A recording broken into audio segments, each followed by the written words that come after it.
मेरे प्यारे बच्चों नमस्कार। आप सभी को RRB NTPC graduate level super set 5 में आप सभी का स्वागत है। मेरे प्यारे बच्चों, जैसा आप जानते हैं कि हम लोग कर क्या रहे हैं कि रेलवे में एनटीपीसी 2026 में जो पेपर हुआ है 16 मार्च के आसपास से, उसमें हर 4-5 शिफ्ट को मिला के मैं एक सेट बना रहा हूं, ताकि आपको इस सुपर सेट के थ्रू अच्छे और मजेदार सवाल देखने का मौका मिले, है ना। और वो बहुत जरूरी है कि हम बढ़िया सवाल करें। देखिए, आसान सवाल तो मुझे नहीं लगता कि आसान सवालों के लिए आपको यूट्यूब पे आना चाहिए। आपकी बेसिक कोचिंग खत्म हो चुकी होगी, तभी आप प्रैक्टिस करने आ रहे हैं। और अगर प्रैक्टिस करने आ रहे हैं तो जरूरी है कि अच्छे सवालों की प्रैक्टिस करें। देखिए, मैं ये समझ रहा हूं कि रेलवे इस समय जो है ना, आरआरबी, चाहे मैं एनटीपीसी ग्रेजुएट की बात कर लूं या मैं अंडर ग्रेजुएट की बात कर लूं या मैं ग्रुप डी की बात कर लूं या मेरे प्यारे बच्चों में एएलपी की बात कर लूं, किसी भी रेलवे के एग्जाम की बात कर लूं, मैंने एक चीज नोटिस की है कि एसएससी से जस्ट डबल हैवी क्वेश्चन ये लोग देने लग रहे हैं। डबल हैवी कम से कम क्वेश्चन दे रहे हैं। मैं ये सारे सुपर सेट करा रहा हूं, सारे के सारे पीवाईक्यू हैं 2026 में जो पेपर वो उसी के। लेकिन विश्वास मानिए, मैंने इतने खतरनाक क्वेश्चन इससे पहले कहीं नहीं देखे। लोग कर क्या रहे हैं कि हार्ड क्वेश्चन कराने के नाम पे ना फुद्दू फुद्दू सवाल करा के दूर हट जाते हैं। एक ही टाइप के 15-15, 20-20 सवाल करा के आपका समय खराब कर रहे हैं। सच बात यह है कि इतने मुश्किल सवाल आ रखे हैं कि आपको उनकी टेक्निक सीखनी पड़ेगी, उन सवालों को कैसे ब्रेक किया जाए। और साथ ही साथ आपको प्रैक्टिस जो है, देखिए आसान सवाल आप इजीली कर लेंगे। मैंने क्या किया है कि हमारा एक टेस्ट व्हील ऐप है। उस टेस्ट व्हील ऐप पे मेरे प्यारे बच्चों, हमने रेलवे के पीवाईक्यू की online test series free of cost आपको अवेलेबल कराई है। तो जितने भी रेलवे में जिस भी एग्जाम में, चाहे एनटीपीसी ग्रेजुएट हो, अंडर ग्रेजुएट हो, ग्रुप डी हो, सभी के जितने सेट आए ना, सारे के सारे set online as it is आपको online test series free of cost मिल जाएगी। और साथ के साथ मैंने एनटीपीसी सुपर सेट के नाम से एक सीरीज बनाई है जिसमें सारे सुपर सेट के क्वेश्चन है। तो मेरे प्यारे बच्चों, इन क्वेश्चन को भी जरूर करिए, टेस्ट ट्वेल्व ऐप को जरूर डाउनलोड कर लीजिए। अब बढ़ते हैं आगे सवाल पर। आइए मेरे बच्चे, देखिए मेरे भाई, सवाल ने कहा कि एबीसी एक राइट एंगल ट्रायंगल है मेरे दोस्त। अगर एबीसी एक राइट एंगल ट्रायंगल है जिसमें बी 90 डिग्री है, ये वाला कोण बी है, ये 90 डिग्री है, और कह रहा है ए सी बी, ये वाला जो कोण है 30 डिग्री है। कहता है ए बी की लेंथ 5 है, तो आपने बताना है ए सी प्लस बी सी क्या होगा। तो हम जानते हैं कि 30 डिग्री रेशियो बनाता है सामने वाली साइड 1, तो ये वाली साइड √3, तो ये वाली साइड 2। तो मेरे बच्चे, एक यूनिट 5 को रिप्रेजेंट कर रही, तो 2 यूनिट 10 को रिप्रेजेंट करेगी, और √3 यूनिट 5 √3 को। तो इन दोनों का जोड़ जब पूछेगा तो 10 जमा 5 √3 हमारा आंसर आ जाएगा। यानी ऑप्शन सी मेरा करेक्ट आंसर। आइए मेरे भाई, देखिए मेरे भाई, आपने क्वाड्रेटिक इक्वेशन पढ़ी है। ये बेसिकली क्वाड्रेटिक इक्वेशन ही और कुछ नहीं है। सवाल में ये कह रहा है कि यार m के उन मानों का के बीच का अंतर ज्ञात कीजिए जिनके लिए ये क्वाड्रेटिक इक्वेशन सेटिस्फाई कर रही है। मैं क्या कह रहा हूं आप लोगों को समझाने के लिए, यार इस केस में √m को समझने के लिए थोड़ी देर के लिए x मान लीजिए। तो √m अगर x है तो m क्या होगा, इसका स्क्वायर करेंगे, तो यहां आ जाएगा 2x², और ये हो जाएगा 5x। 5x इधर आएगा माइनस का, और ये -2 इधर आएगा प्लस का, इक्वल टू 0। ये बन गई मेरे प्यारे बच्चों आपकी क्वाड्रेटिक इक्वेशन। ये क्या बन गई, क्वाड्रेटिक इक्वेशन। अब कहानी कहाँ है, उस कहानी को समझने की कोशिश करना, जो बहुत जरूरी है आप लोगों के लिए समझने की बात। कि सवाल ये कह रहा है, अच्छा ये क्वाड्रेटिक इक्वेशन सोल्व करनी सभी को आती है। कैसे कि यहाँ से x की दो, मतलब इसके दो फैक्टर होंगे, 2 दूनी 4, तो ऐसे दो नंबर जिन्हें जोड़े तो, मतलब गुना करें तो 4, और जोड़े तो -5। तो आप कहेंगे -4 और -1, ये तो आए फैक्टर। अगर ये फैक्टर है तो एक्चुअल में रूट क्या होंगे, तो +4 +1, और यहाँ कोफिशिएंट 2 है तो 2 से भाग दे दो। तो यहाँ एक वैल्यू 2 आ गई और एक वैल्यू 1/2। लेकिन ये जो वैल्यू निकल के आई है ना, ये निकल के आई x की। ये वैल्यू किसकी निकल के आई मेरे बच्चे, x की वैल्यू निकल के आई। जबकि आपसे पूछा हुआ m की, तो √m बराबर x है, तो m की वैल्यू क्या आएगी, तो आप कहेंगे m की वैल्यू x² आएगी। यानी m की दो वैल्यू निकल के आ गई। भाई x की दो वैल्यू थी, एक 2 और एक 1/2, तो x² करेंगे तो 2 का वर्ग 4, और 1/2 का वर्ग 1/4। तो यानी m की दो वैल्यू निकल के आई है, 4 और 1/4, और कह रहे हैं इन्हीं का डिफरेंस बताइए। तो 4 चौक 16 में एक गया 15/4। यानी मेरे प्यारे बच्चों, मेरा आंसर होगा ऑप्शन बी। बी मेरा करेक्ट आंसर। और मेरे भाई, अगर आपको ये चीज ब्रेक करनी नहीं आती है, फैक्टर स्मार्टली अप्रोच नहीं आता है, तोड़ना नहीं आता है इस चीज को, तो एक बेहतर तरीका है, समझिए मैंने अपने इसी यूट्यूब चैनल पे, राकेश यादव यूट्यूब चैनल पे, मैंने क्या कर रखा है कि स्मार्ट ट्रिक डालता हूं मैं, ट्रिक्स ऑफ द डे डालता हूं। ये प्लेलिस्ट में जाएंगे, प्लेलिस्ट में जाएंगे तो यहाँ प्लेलिस्ट आपको दिखाई देगी 45 वीडियो है। जैसे मैं इस 45 वीडियो की प्लेलिस्ट को खोलूंगा तो अब आप यहां आप देखेंगे ना, तो यहां धीरे धीरे दिखाई दे जाएगी क्वाड्रेटिक इक्वेशन, 3 महीने पहले डाली थी।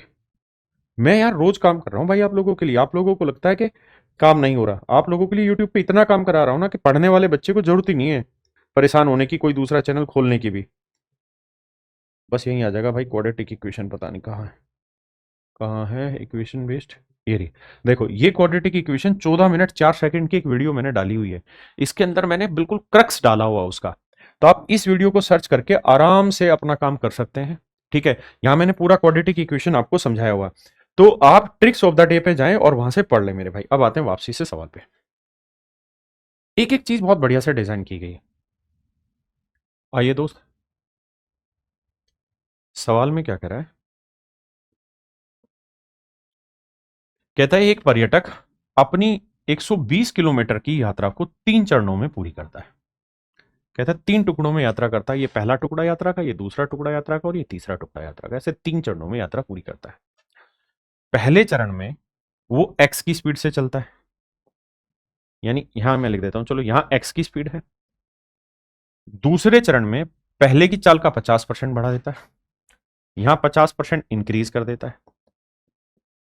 और कह रहा है तीसरे चरण में अपने दूसरे चरण की चाल का 20% कम कर देता है, यहां 20% कम कर देगा। अब मैं इसको समझाता हूं क्या कह रहा है। भाई वो कह रहा है कि पहले चरण में जो भी स्पीड होगी ना उसका 50% स्पीड बढ़ा दी जाएगी, तो 50% की 1/2 फ्रैक्शन, यानी पहले चरण में स्पीड 2 है तो दूसरे में हो जाएगी 3। और यहां कह रहा है कि भैया उसकी स्पीड 20% घट गई दूसरे चरण से, तो 20% की फ्रैक्शन 1/5, यानी दूसरे चरण में स्पीड 5 थी तो ये घट के कितनी हो गई 4। आपने कहा यार ये बात भी सही है, इसमें भी अपने कोई आपत्ति तो है नहीं। अगर नहीं है तो रेशियो सेम बनाएंगे, मतलब यहां पे स्पीड अगर 10 होगी तो यहां स्पीड 15 होगी, तो यहां स्पीड 3 चौक 12, यानी इन तीनों स्पीड का रेशियो आ गया 10:15:12। इस सवाल में अब कुछ भी नहीं बचा। ध्यान ये रखना कि उसने पूछा था कि पहले वाले चरण की स्पीड x है, तो अल्टीमेटली उसने x की वैल्यू पूछी। हमने तीनों स्पीड का रेशियो ले लिया। हमने क्या मान लिया, हमने मान लिया कि इसकी स्पीड 10 है तो इसकी 15 तो इसकी 12। अब आगे कह रहा है वह तीनों चरणों में बराबर समय व्यतीत करता है, बराबर समय व्यतीत करता है, समय बराबर समय, ये बहुत जरूरी लाइन इसने बोली है और आपको ये पिन कर देनी चाहिए कि भाई समय जो है वो बराबर लगाता है। अगर दोनों केसेज में तीनों केसेज में इक्वल टाइम इन्वेस्ट कर रहा है, मतलब अगर वो यहां 1 घंटा लगा रहा है तो यहां पे भी 1 घंटा लगाएगा, तो यहां पे भी 1 घंटा लगाएगा, ऐसा सवाल ने कहा है।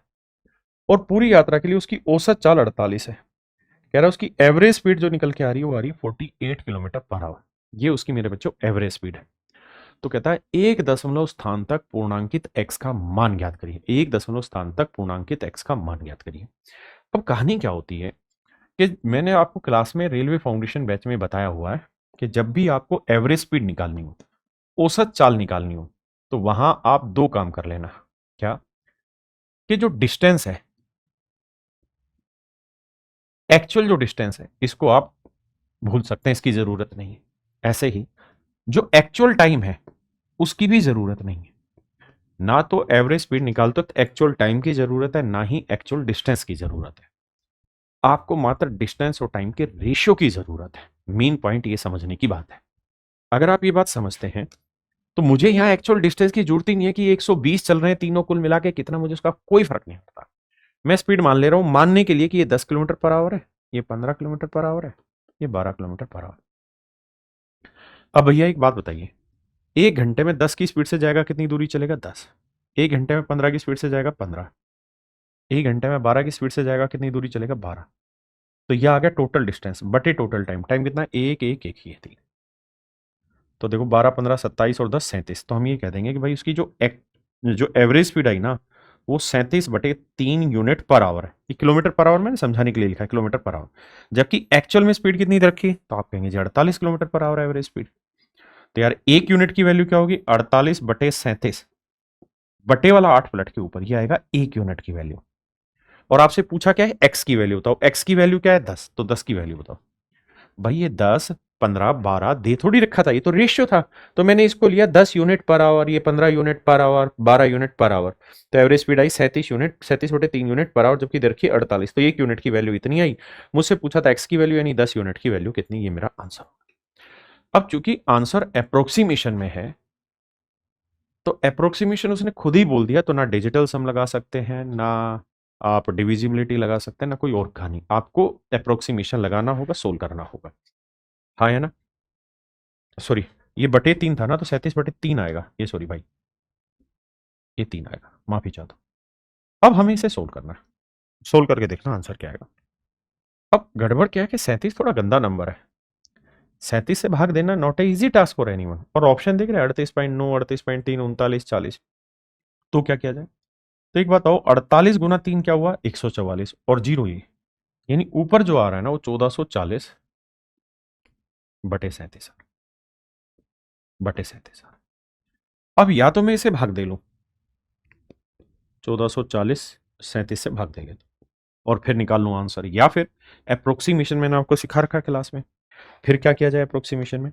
अब आप ये देख रहे हैं कि आंसर सारे 39 के आसपास है, ये 38 के, ये 39 के, 40 के, यानी लगभग आंसर जो है 38, 39, 40 में घूम रहा है। यानी ये बात तय है कि ये लगभग इसका 39 गुना होगा। तो मैं क्या करता हूँ, यहाँ 3 जोड़ता हूँ। तो यहाँ 3 का 39 गुना जोड़ूंगा तो 40 का 3 गुना 120, तो 39 का 117। तो ऊपर की जो वैल्यू आ जाएगी ना, वो आ जाएगी 7, 4 और 1 5, 4 और 1 5, 1557। और नीचे आ जाएगी 40। 40 को लिख देंगे 4 गुना 10, 37 3 40, 40 को 4 गुना 10, 4 से भाग देंगे, 4 3 12, बचा 3, 4 8 32, बचा 3, 4 निम 36। फिर आगे डेसिमल, लेकिन एक जीरो पहले से लगा हुआ है तो ये दशमलव इधर आ जाएगा, तो आंसर आ जाएगा 38.9। और ये हमारे ऑप्शन पहले में ही रखा है, तो ऑप्शन ए मेरा यहाँ करेक्ट आंसर। ऑप्शन ए मेरे बच्चे करेक्ट आंसर। देखिए यार, कह रहा है the mode of the following data is 36। कहता है यार जो मोड है ना वो 36 है। अब आपने मोड निकालने की स्मार्ट तरीक सीखी होनी चाहिए, तभी आप ये काम कर पाएंगे। अब क्या किया जाए? अब तरीका ये है कि भाई मोड दे रखा है 36। हाँ जी, मोड दे रखा है 36। 36 किस में आएगा? 10 20 0 10 20 30 30 40। तो आप कहेंगे 30 40 के बीच में आएगा 36। अब तरीका क्या है? तरीका ये होता है, ऐसे केसेस में हम ये देखते हैं कि यहां से यहां का गैप कितना है, तो आप कहेंगे 4। और यहां से यहां तक का गैप कितना है, पता नहीं सर कितना है, लेट्स से x है। ये गैप हम मान लेते हैं x है। अगर ये गैप x है तो 30 और 40 के बीच का डिफरेंस कितना आया? 10। स्मार्ट तरीका बता रखा है, 10 को आपको बांटना होगा किस अनुपात में? x बटे x प्लस 4 में। ये x है और ये पूरा x प्लस 4 है, बांटना होगा। तो जो वैल्यू निकल के आएगी ना, वो निकल के आएगी 6, क्योंकि 30 से 36 है, यानी कितना ज्यादा? 6 ज्यादा। तो ये वैल्यू निकल के आई 6। तो ये 10 यहां से पलट के आ जाएगा नीचे। अब जो समझदार होगा और मेरा बच्चा होगा वो तो सीधा कहेगा कि भाई यहां जो लिखा है उससे 4 बड़ी वैल्यू नीचे लिखी है, और यहां जो लिखा है उससे भी 4 ही बड़ी वैल्यू नीचे लिखी है। 6 में 4 जोड़ा 10। यहां आप चाहें तो इसको ऐसे भी तो लिख सकते हैं 10 को। यार स्मार्ट बनो, 6 जमा 4। तो यहां से एक बात पकड़ो कि x की वैल्यू क्या आ गई? 6। अगर ये वाली वैल्यू 6 है तो या तो ये इसके और इसके बीच का डिफरेंस 6, या तो ये 15 रहा होगा, या फिर 9 में से 6 घटाया 3 रहा होगा। 15 कहीं ऑप्शन में है नहीं, तो इसका मतलब ये वाली वैल्यू हर हाल में 3 रही। अब ये स्मार्ट अप्रोच है, कौन सिखाएगा तुम्हें? इसलिए कहता हूं रेलवे फाउंडेशन बैच में अपना एडमिशन करा लो भाई। देखिए यार, सवाल ने कहा कि पी क्यू और आर, कह ये रहा है कि भाई पी टाइप के 280 चीजें, मतलब 280 रुपए की चीज है, क्यू टाइप की 180 रुपए की चीज है, और आर वाली जो है वो 120 रुपए वाली चीज है। और जो रेशियो है वो 3:2:3 है, 3:2:3। आपने कहा जी ठीक है। अब आप जरा ध्यान देना। देखिए डिटेल करेंगे तो हम मान लेंगे कि ये 3x है, तो ये 2x है, तो ये 3x। भाई यहाँ क्वांटिटी इतनी इतनी है, तो 3 को इससे गुना करेंगे तो 0 3 8 24, 3 दूनी 6 और 2 8। इसे करेंगे तो 360x, इसे करेंगे तो 360x। यह आया टोटल खर्चा। उसने ये कहा कि भाई पी क्यू आर 3 तरीके की चीजों की कीमत इतनी, और ये जो चीजें खरीदी वो इस अनुपात में खरीदी, और टोटल जो खर्चा दे रखा है वो 6240 दे रखा है। 0 0 0 0 काट दो। आपने कहा सर ये बात तो सही है। अब काट दिया तो क्या होगा जी? अब आप ये देखिए, यहाँ है 84, यहाँ है 36, यहाँ है 36, 36 36 72, 72 84 जोड़ेंगे 4 2 6, 8 7 15 156 x बराबर 624। तो x की जो वैल्यू आ जाएगी वो 4 आ जाएगी। अब उसने हमसे क्या पूछा है? क्यू प्रकार की चीज है, तो 4 दूनी 8, तो आंसर आ जाएगा 8। ऑप्शन डी मेरा राइट आंसर। ऑप्शन डी मेरे प्यारे बच्चों यहाँ क्या होगा मेरा राइट आंसर। ये तो था यार इस सवाल को करने का डिटेल तरीका, सवाल का अर्थ। अब अगर मैं थोड़ा सा समझदार हूं तो इस सवाल को कैसे करूंगा, अब मैं उस बात पे चर्चा करता हूं, क्योंकि मैं स्मार्टली थोड़ा खेलने की कोशिश करूंगा। अगर नहीं खेला जाएगा तो मुझे कोई ईगो नहीं है, मैं डिटेल करने में मैं कति भी नहीं हिचकूंगा, मैं डिटेल सीख रहा हूं, मतलब मैं आपको डिटेल साथ साथ सिखा दे रहा हूं, है ना। ईगो नहीं है कि नहीं नहीं स्मार्ट ही तरीका। भाई आप क्लिक कर पाए बहुत अच्छी चीज, नहीं कर पाए तो जो तरीका सिखाऊं उस पर आइए। सबसे पहली चीज तो ये कि आपने देखा जीरो यहां पे भी है, जीरो यहां पे भी है, जीरो यहां पे भी है और जीरो यहां पे भी, तो खत्म कर दो। जीरो पूरे सवाल में कॉमन लेके उड़ा दिए अब, यानी आराम से समझना, क्योंकि स्मार्ट अप्रोच है ना, कोई कोचिंग नहीं सिखाएगी, वही सिखा पाएगा जिसकी रगों में टीचिंग घुसी हुई है। अब क्या करें? अब आपको पता है 3 को 8 से गुना करेंगे, 3 8 24 4 आया। 2 को 8 से करेंगे, 2 8 16 6 आया। 3 को 2 से करेंगे, 3 दूनी 6 आया। ये आई यूनिट डिजिट, इन्हें जोड़ते हैं तो 4 6 10 0 0 6 6, तो इनका इकाई अंक आया 6। और अब यहां कोई नंबर रहा होगा x, वो x लास्ट में कॉमन लेके यहां गुना कर दिया जाएगा 6 इंटू एक्स, और इसे गुना करने के बाद जो आंसर आना चाहिए उसका यूनिट डिजिट आना चाहिए 4। 4। आपने कहा बिल्कुल ठीक है। अब खुद ही सोचिए कि 6 को किससे गुना करें कि 4 आए। x का क्या यूनिट डिजिट हो? 6 कम 6 6 2 12 6 18 6 चौक 24 4, 6 5 30 6 6 36 6 7 42 6 48 6 9 54 9, यानी या तो x की वैल्यू 4 होगी या 9 होगी। अगर 9 होगी तो 9 दूनी 18 आंसर होगा, 18 ऑप्शन में है नहीं, तो 4 होगी तो 4 दूनी 8 आंसर होगा, 8 ऑप्शन में है, तो यही मेरा आंसर, यानी ऑप्शन डी। इस तरीके से स्मार्टली आप इस क्वेश्चन को ब्रेक कर सकते हैं यूनिट डिजिट के थ्रू।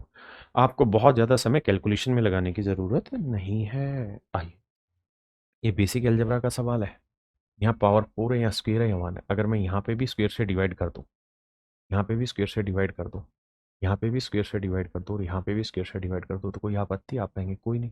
इसे काटेंगे तो ये आया एक्स स्क्वायर प्लस ये वाला आया 1/x², ये आया 0, ये इससे ये कटा तो ये -83 उधर जाएगा प्लस का, तो इक्वल टू 80। अब मुझे क्या चाहिए, ध्यान से यहाँ देखोगे तो मुझे चाहिए x³ -1/x³, क्योंकि 28 तो जोड़ना ही है, इसमें तो कहाँ कोई दिक्कत है। अब लगाते हैं दिमाग, यहां से x -1/x निकालते हैं तो क्या आएगा जी?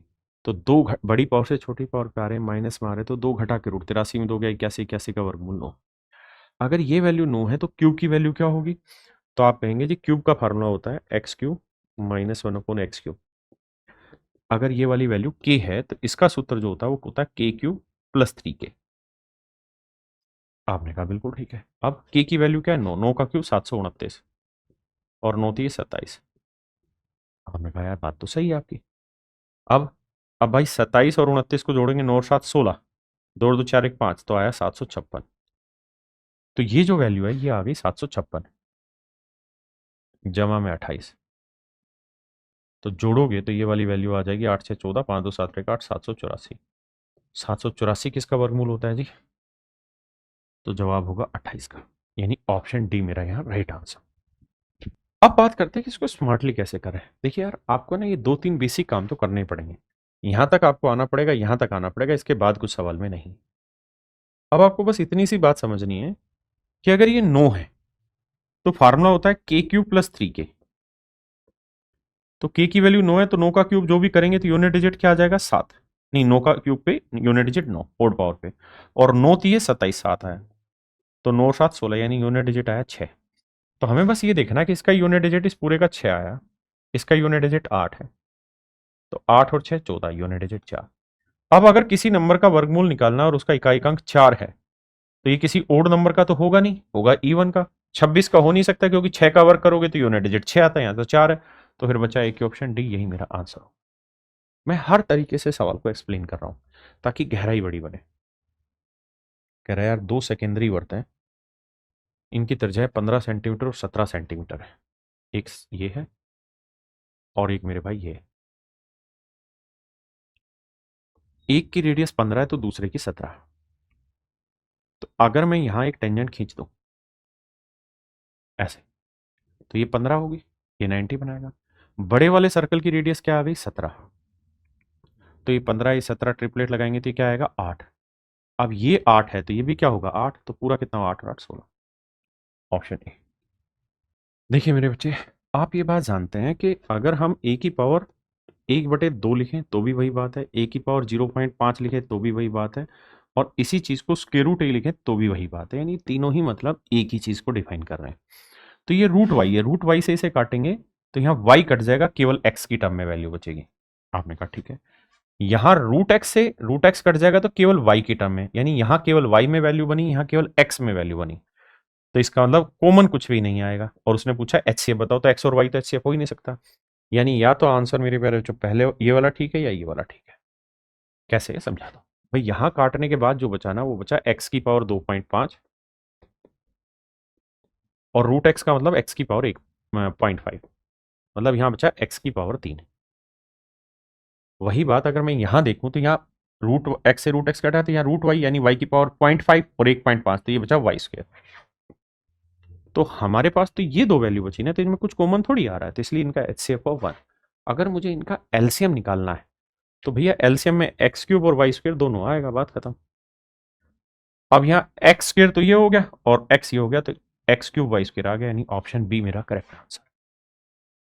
देखिए मेरे बच्चे, सवाल में ये कह रहा है कि भाई 150 मीटर की दौड़ में आर एस को 6 मीटर से हरा देता है।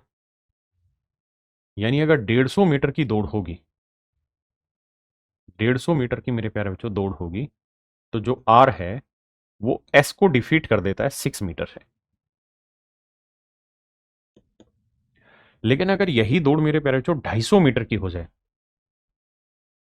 यही दौड़ 250 मीटर की हो जाए, तो सवाल में कहता है कि आर एस को 2 सेकंड से हरा देता है।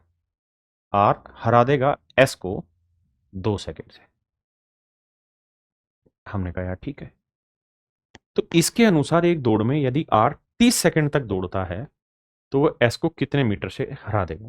सवाल में पूछ रहा है कि कोई दौड़ है, कितने मीटर की दौड़ है हमें नहीं पता, कितने मीटर की दौड़ है हमें नहीं पता, कितने मीटर की दौड़ है हमें नहीं पता, हमें नहीं पता कितने मीटर की दौड़ है मेरे प्यारे बच्चों, हमको ये बात पता ही नहीं है। हमें तो केवल ये पता है कि भाई जो आर भाग रहा है ना, वो 30 सेकंड तक भाग रहा है। आर कितने सेकंड तक भाग रहा है? 30 सेकंड तक भाग रहा है। हमें तो ये बात पता है कि आर 30 सेकंड तक भागता है। तो मेरा सवाल ये है कि 30 सेकंड में अगर आर 30 सेकंड भागता है तो वो एस को कितने मीटर से हरा देगा।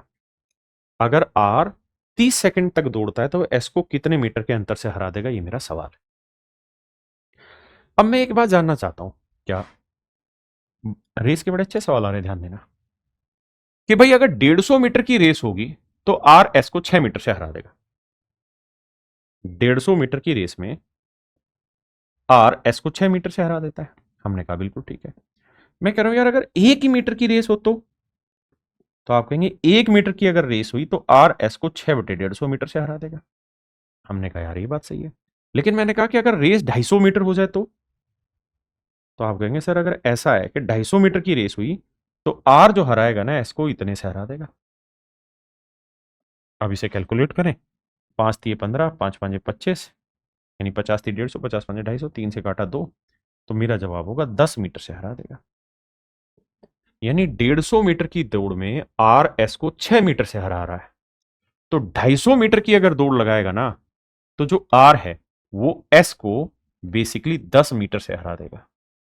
पहले आप इतनी बात समझिए, फिर मैं सवाल को आगे डिफाइन करता हूं।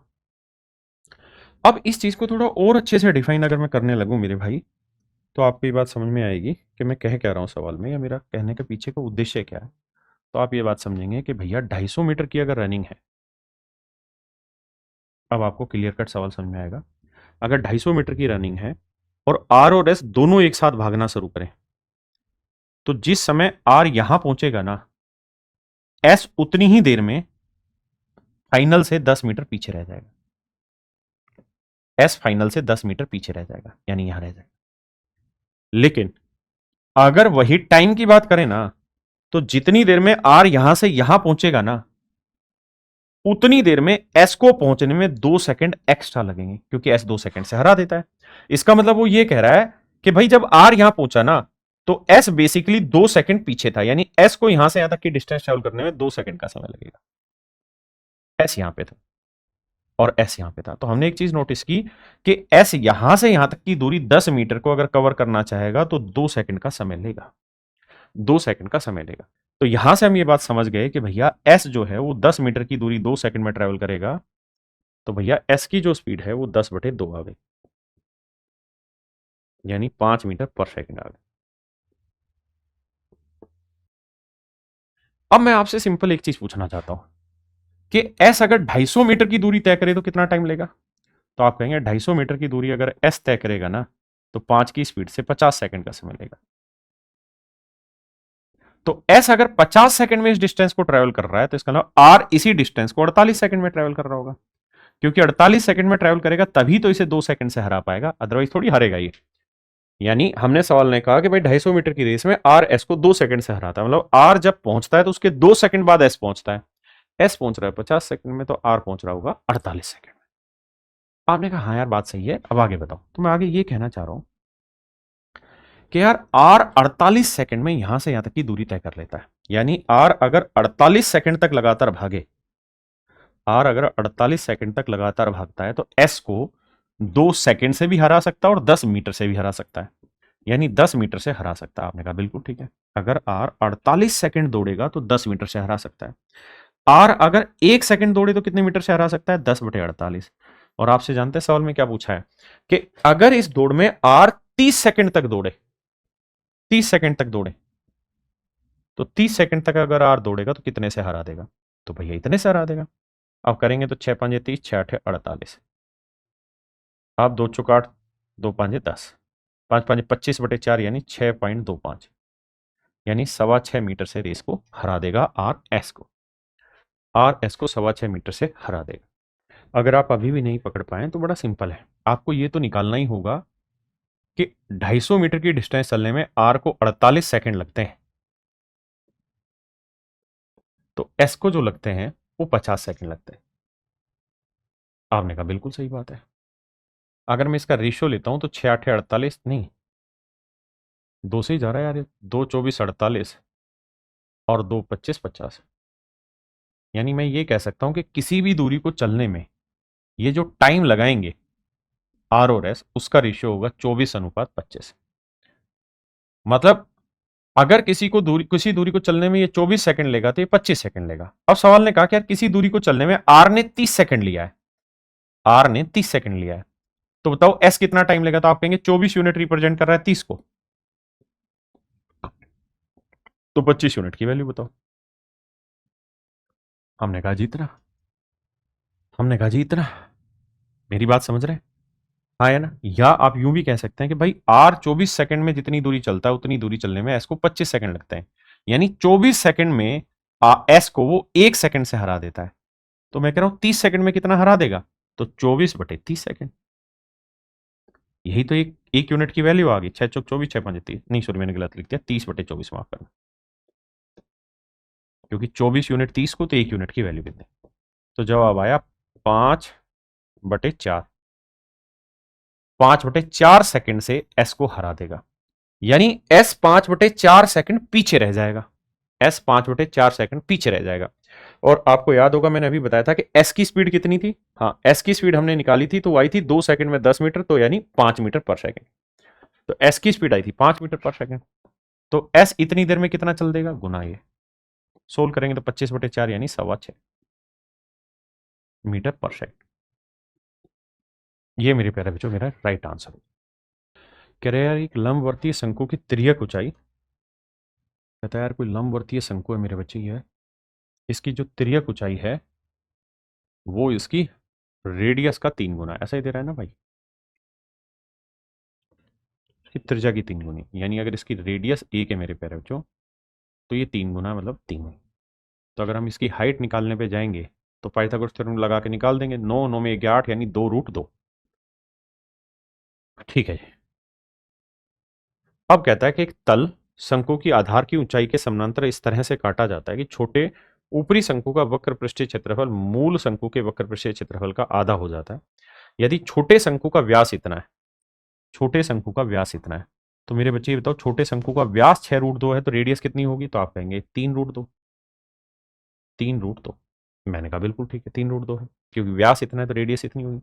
तो कहता है मूल शंकु की, अच्छा छोटे शंकु की तरह की रेडियस, माफ करना, माफी, छोटे शंकु की रेडियस 3√2 है तरीके, तो कह रहा बड़े शंकु की त्रिज्या ज्ञात करिए। देखिए दोस्त, हम एक हमेशा से सवाल समझाते हैं आप लोगों को क्लास में कि जब भी किसी शंकु को उसके आधार के समानांतर काट दिया जाता है बीच से, आधार के समानांतर काट दिया जाता है बीच से, तो दो कोण बनते हैं, एक बड़ा कोण और एक छोटा कोण, एक बड़ा कोण एक छोटा कोण।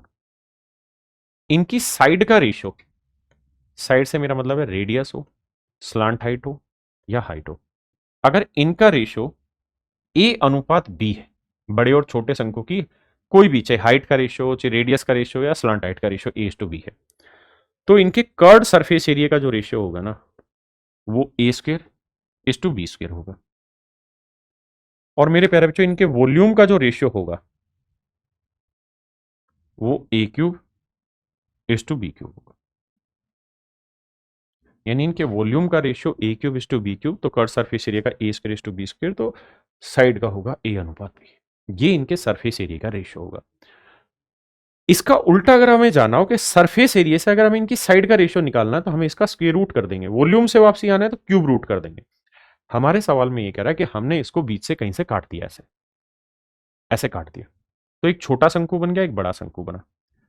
तो इनका जो कर्ड सरफेस एरिया है वो कह रहा है बड़े शंकु का एरिया 2 है तो छोटे शंकु का एरिया 1 है। एक लंबवर्ती शंकु की तिर्यक ऊंचाई उसकी है, कहते हैं एक तल शंकु को आधार की ऊंचाई के समानांतर इस तरह से काटा जाता है कि छोटा ऊपरी शंकु का वक्र पृष्ठीय क्षेत्रफल मूल शंकु के पृष्ठीय क्षेत्रफल का आधा हो जाता है। यानी बड़े वाले का कर्ड सरफेस 2 है तो छोटे वाले का 1 हो जाता है। तो अगर हम इनसे साइड निकालना चाहते हैं, साइड का मतलब तीनों चीजें, रेडियस, स्लांट हाइट या हाइट, कुछ भी निकालना चाहते हैं तो इसका वर्गमूल होगा, तो 1 का वर्गमूल 1 करेंगे, है ना, 1 का वर्गमूल 1 और 2 का वर्गमूल रूट। यहां से तय हो गया कि छोटे वाले कोण की रेडियस अगर 1 यूनिट होगी तो बड़े वाले कोण की रेडियस जो होगी वो मेरे बच्चे √2 यूनिट होगी। अब 1 यूनिट की वैल्यू जो उसने रखी है वो रखी 3√2, 3√2, तो √2 यूनिट की वैल्यू क्या होगी 3√2 गुना, तो √2 को √2 से क्या 2 तिया 6, तो बड़े शंकु की रेडियस जो आएगी मेरे प्यारे बच्चों वो आ जाएगी 6। ये आपका ऑप्शन डी मेरा करेक्ट आंसर हुआ। हाँ जी, कह रहा है गणित की परीक्षा में 11 विद्यार्थियों द्वारा प्राप्त अंक है तो मध्यिका ज्ञात करिए, मीडियन निकालनी। तो भाई हमें ये देखना है कि 11 क्या है, ओड है, अगर 11 विषम है तो इसके अंदर एक जोड़ के फिर आधा कर दो, तो 12 का आधा यानी 6th नंबर जो होगा वो मेरा मीडियन होगा।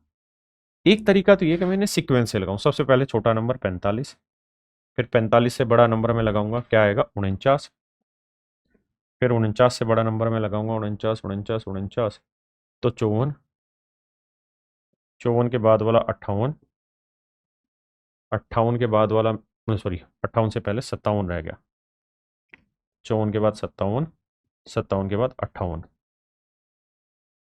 58 के बाद हो गया भाई तुम्हारा 60, फिर आगे लगाएंगे, लेकिन मुझे छठा ही नंबर चाहिए था, तो पहला दूसरा तीसरा चौथा पांचवा छठा, यानी छठा ही मेरा आंसर होगा 60, तो आंसर आ गया 60। एक तरीका तो ये है, लेकिन ये तरीका थोड़ा ट्रेडिशनल हो जाता है, ज्यादा स्मार्ट तरीका ये रहता है कि जब भी मीडियन निकालनी हो तो हमेशा यूनिक अप्रोच क्या लो कि सबसे बड़ा लो और सबसे छोटा लो, इन्हें काटो, फिर बचे हुए में बड़ा और छोटा लो उन्हें काटो, और काटते काटते बीच में जहां आएंगे वही आपका आंसर आएगा। जैसे सबसे छोटा 45 था और सबसे बड़ा जो था इसमें वो 71 था, कट गया। 45 का बड़ा है 49 और फिर जो बड़ा बच गया वो बच गया 68। ठीक है जी, अब 45 कट गया, 49 कट गया, 49 के बाद जो बड़ा नंबर है वो है मेरे बच्चे 54, है ना। तो ये 54 काट दो, और यहां 68 से छोटा नंबर जो है 66 काट दो। ठीक है जी। अब 54 से बड़ा नंबर कौन सा है? 57। 57 काट दिया। तो यहां 66 से छोटा नंबर क्या है? 63। 63 काट दिया। अब 57 के बाद बड़ा नंबर क्या है जी? तो भैया 57 के बाद है 58, और यहां 63 से छोटा नंबर क्या है? 62। अब बचा क्या? 60। यही मेरा मीडियन होगा। सॉरी, यानी तरीका ये होता है कि सीरीज में सबसे बड़े काटते रहो, मतलब पहले सबसे बड़ा सबसे छोटा हटा दो, फिर जो बच गया उनमें बड़ा और छोटा हटा दो, फिर जो बच गया उनमें बड़ा छोटा हटा दो, फिर जो बच गया उनमें बड़ा छोटा हटा दो। इस तरह से लास्ट में जो बचेगा वो डायरेक्ट आंसर होगा, नहीं तो फिर हमें इन्हें सीक्वेंस में लगाना होगा, फिर वैल्यू ढूंढनी होगी। आइए दोस्त, कहते हैं यार इसे पी वाई क्यू के फॉर्मेट में लिखेंगे तो क्या होगा। देखिए मेरे बच्चे, जब भी सवाल ऐसा होगा ना कि 22.12 पे बार, तो आपको लिखना ये कि 2212 पूरा लिखना है, माइनस जिस पे बार नहीं है वो माइनस कर देना, यानी 22 को घटा दो, और बटे में ध्यान देना जितने पे 12 उतने 9 लगा दो, बस खत्म कहानी।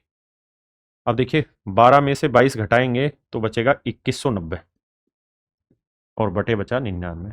3 से कट रहा होगा, 33 आया, 3 7 21, 3 3 9, 730। तो आंसर आया 730 बटे 33। तो मेरे प्यारे बच्चों ऑप्शन डी मेरा राइट आंसर, मतलब बहुत सिंपल है ना। ऐसे सवालों का यही एक रामबाण तरीका है, यूनिक मेथड। कहता है एक व्यापारी किसी वस्तु के अंकित मूल्य पर 5% की छूट देता है, उसके अलावा हर 14 आर्टिकल पे 2 आर्टिकल फ्री भी देता है, यानी बाई 14 गेट 2 फ्री। 5% का डिस्काउंट भी देता है, डिस्काउंट भी देता है, और कह रहा है making a profit of 33% on entire transaction, और फिर भी प्रॉफिट कमा ले रहा है 33% का, 33% का। तो आपको सवाल में पूछ रहा है, suppose a customer page for 14 item, मान लीजिए एक दुकानदार 14 आइटम के लिए पैसे पे करता है, तो बताओ उसे अपने आर्टिकल पे कोस्ट से कितना ज्यादा मार्क करना होगा, परसेंटेज में पूछ रहा है। तो 14 आर्टिकल से मतलब ही नहीं है, हमें तो ये बताना है कि उसका मार्क प्राइस उसके पोस्ट प्राइस से कितना ज्यादा। बस यही हमारे सवाल का मुख्य बिंदु। तो मेरे बच्चे, हमने ये सीखा है कि भाई सीपी और एमपी, इसका अगर हम रेशियो फाइंड आउट करने पे जाएं तो सीपी जो होता है वो 100 माइनस डिस्काउंट होता है, और एमपी जो होता है 100 प्लस प्रॉफिट होता है। और रेलवे फाउंडेशन वैसे मैंने ये चीज़ समझाई हुई है कि डिस्काउंट कितना है 5, तो 100 में 5 क्या 95, प्रॉफिट कितना है 33, तो 133। अब दोस्तों कहानी ये है कि अगर केवल एक ही डिस्काउंट होता और प्रॉफिट होता तो ये होता, लेकिन ये भी तो अपने आप में डिस्काउंट है ना, 14 पे 2 फ्री। तो या तो इन दोनों का सक्सेसिव करके इक्विवेलेंट डिस्काउंट लाओ, या फिर ऐसे सोचा करो कि 14 की खरीद पे 2 मुफ्त गए, यानी उसके घर से गए 16 आर्टिकल, मतलब कॉस्ट जो पे करनी होगी 16 की, लेकिन पैसे जो ग्राहक पे करेगा वो 14 आर्टिकल के मार्क प्राइस जितने, यानी इतने। अब दोस्त इसका रेशियो लेना और आंसर आ जाएगा कैसे। 19 5 95, 19 7 133, 7 दूनी 14, 2 8 16, 8 पलट के ऊपर जाएगा तो 5:8,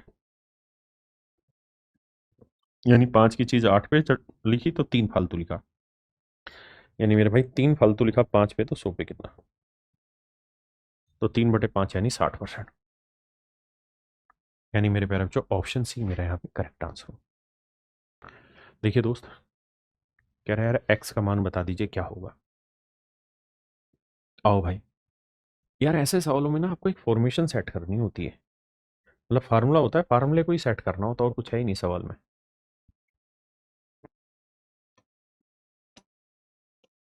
देखिए ये है मेरे दोस्तों ए क्यूब, ये पूरा है ए, ये है पूरा बी। इस 8 को अंदर लेके चले जाएंगे तो ये हो जाएगा 8, अंदर 8 को लिखेंगे 2 की पावर 3, और यहां क्यूब है तो ये 2 × 3 = 6x, तो ये आ जाएगा 6x माइनस 4 दूनी 8 का क्यूब। इसको मैं मान ले रहा हूं सी।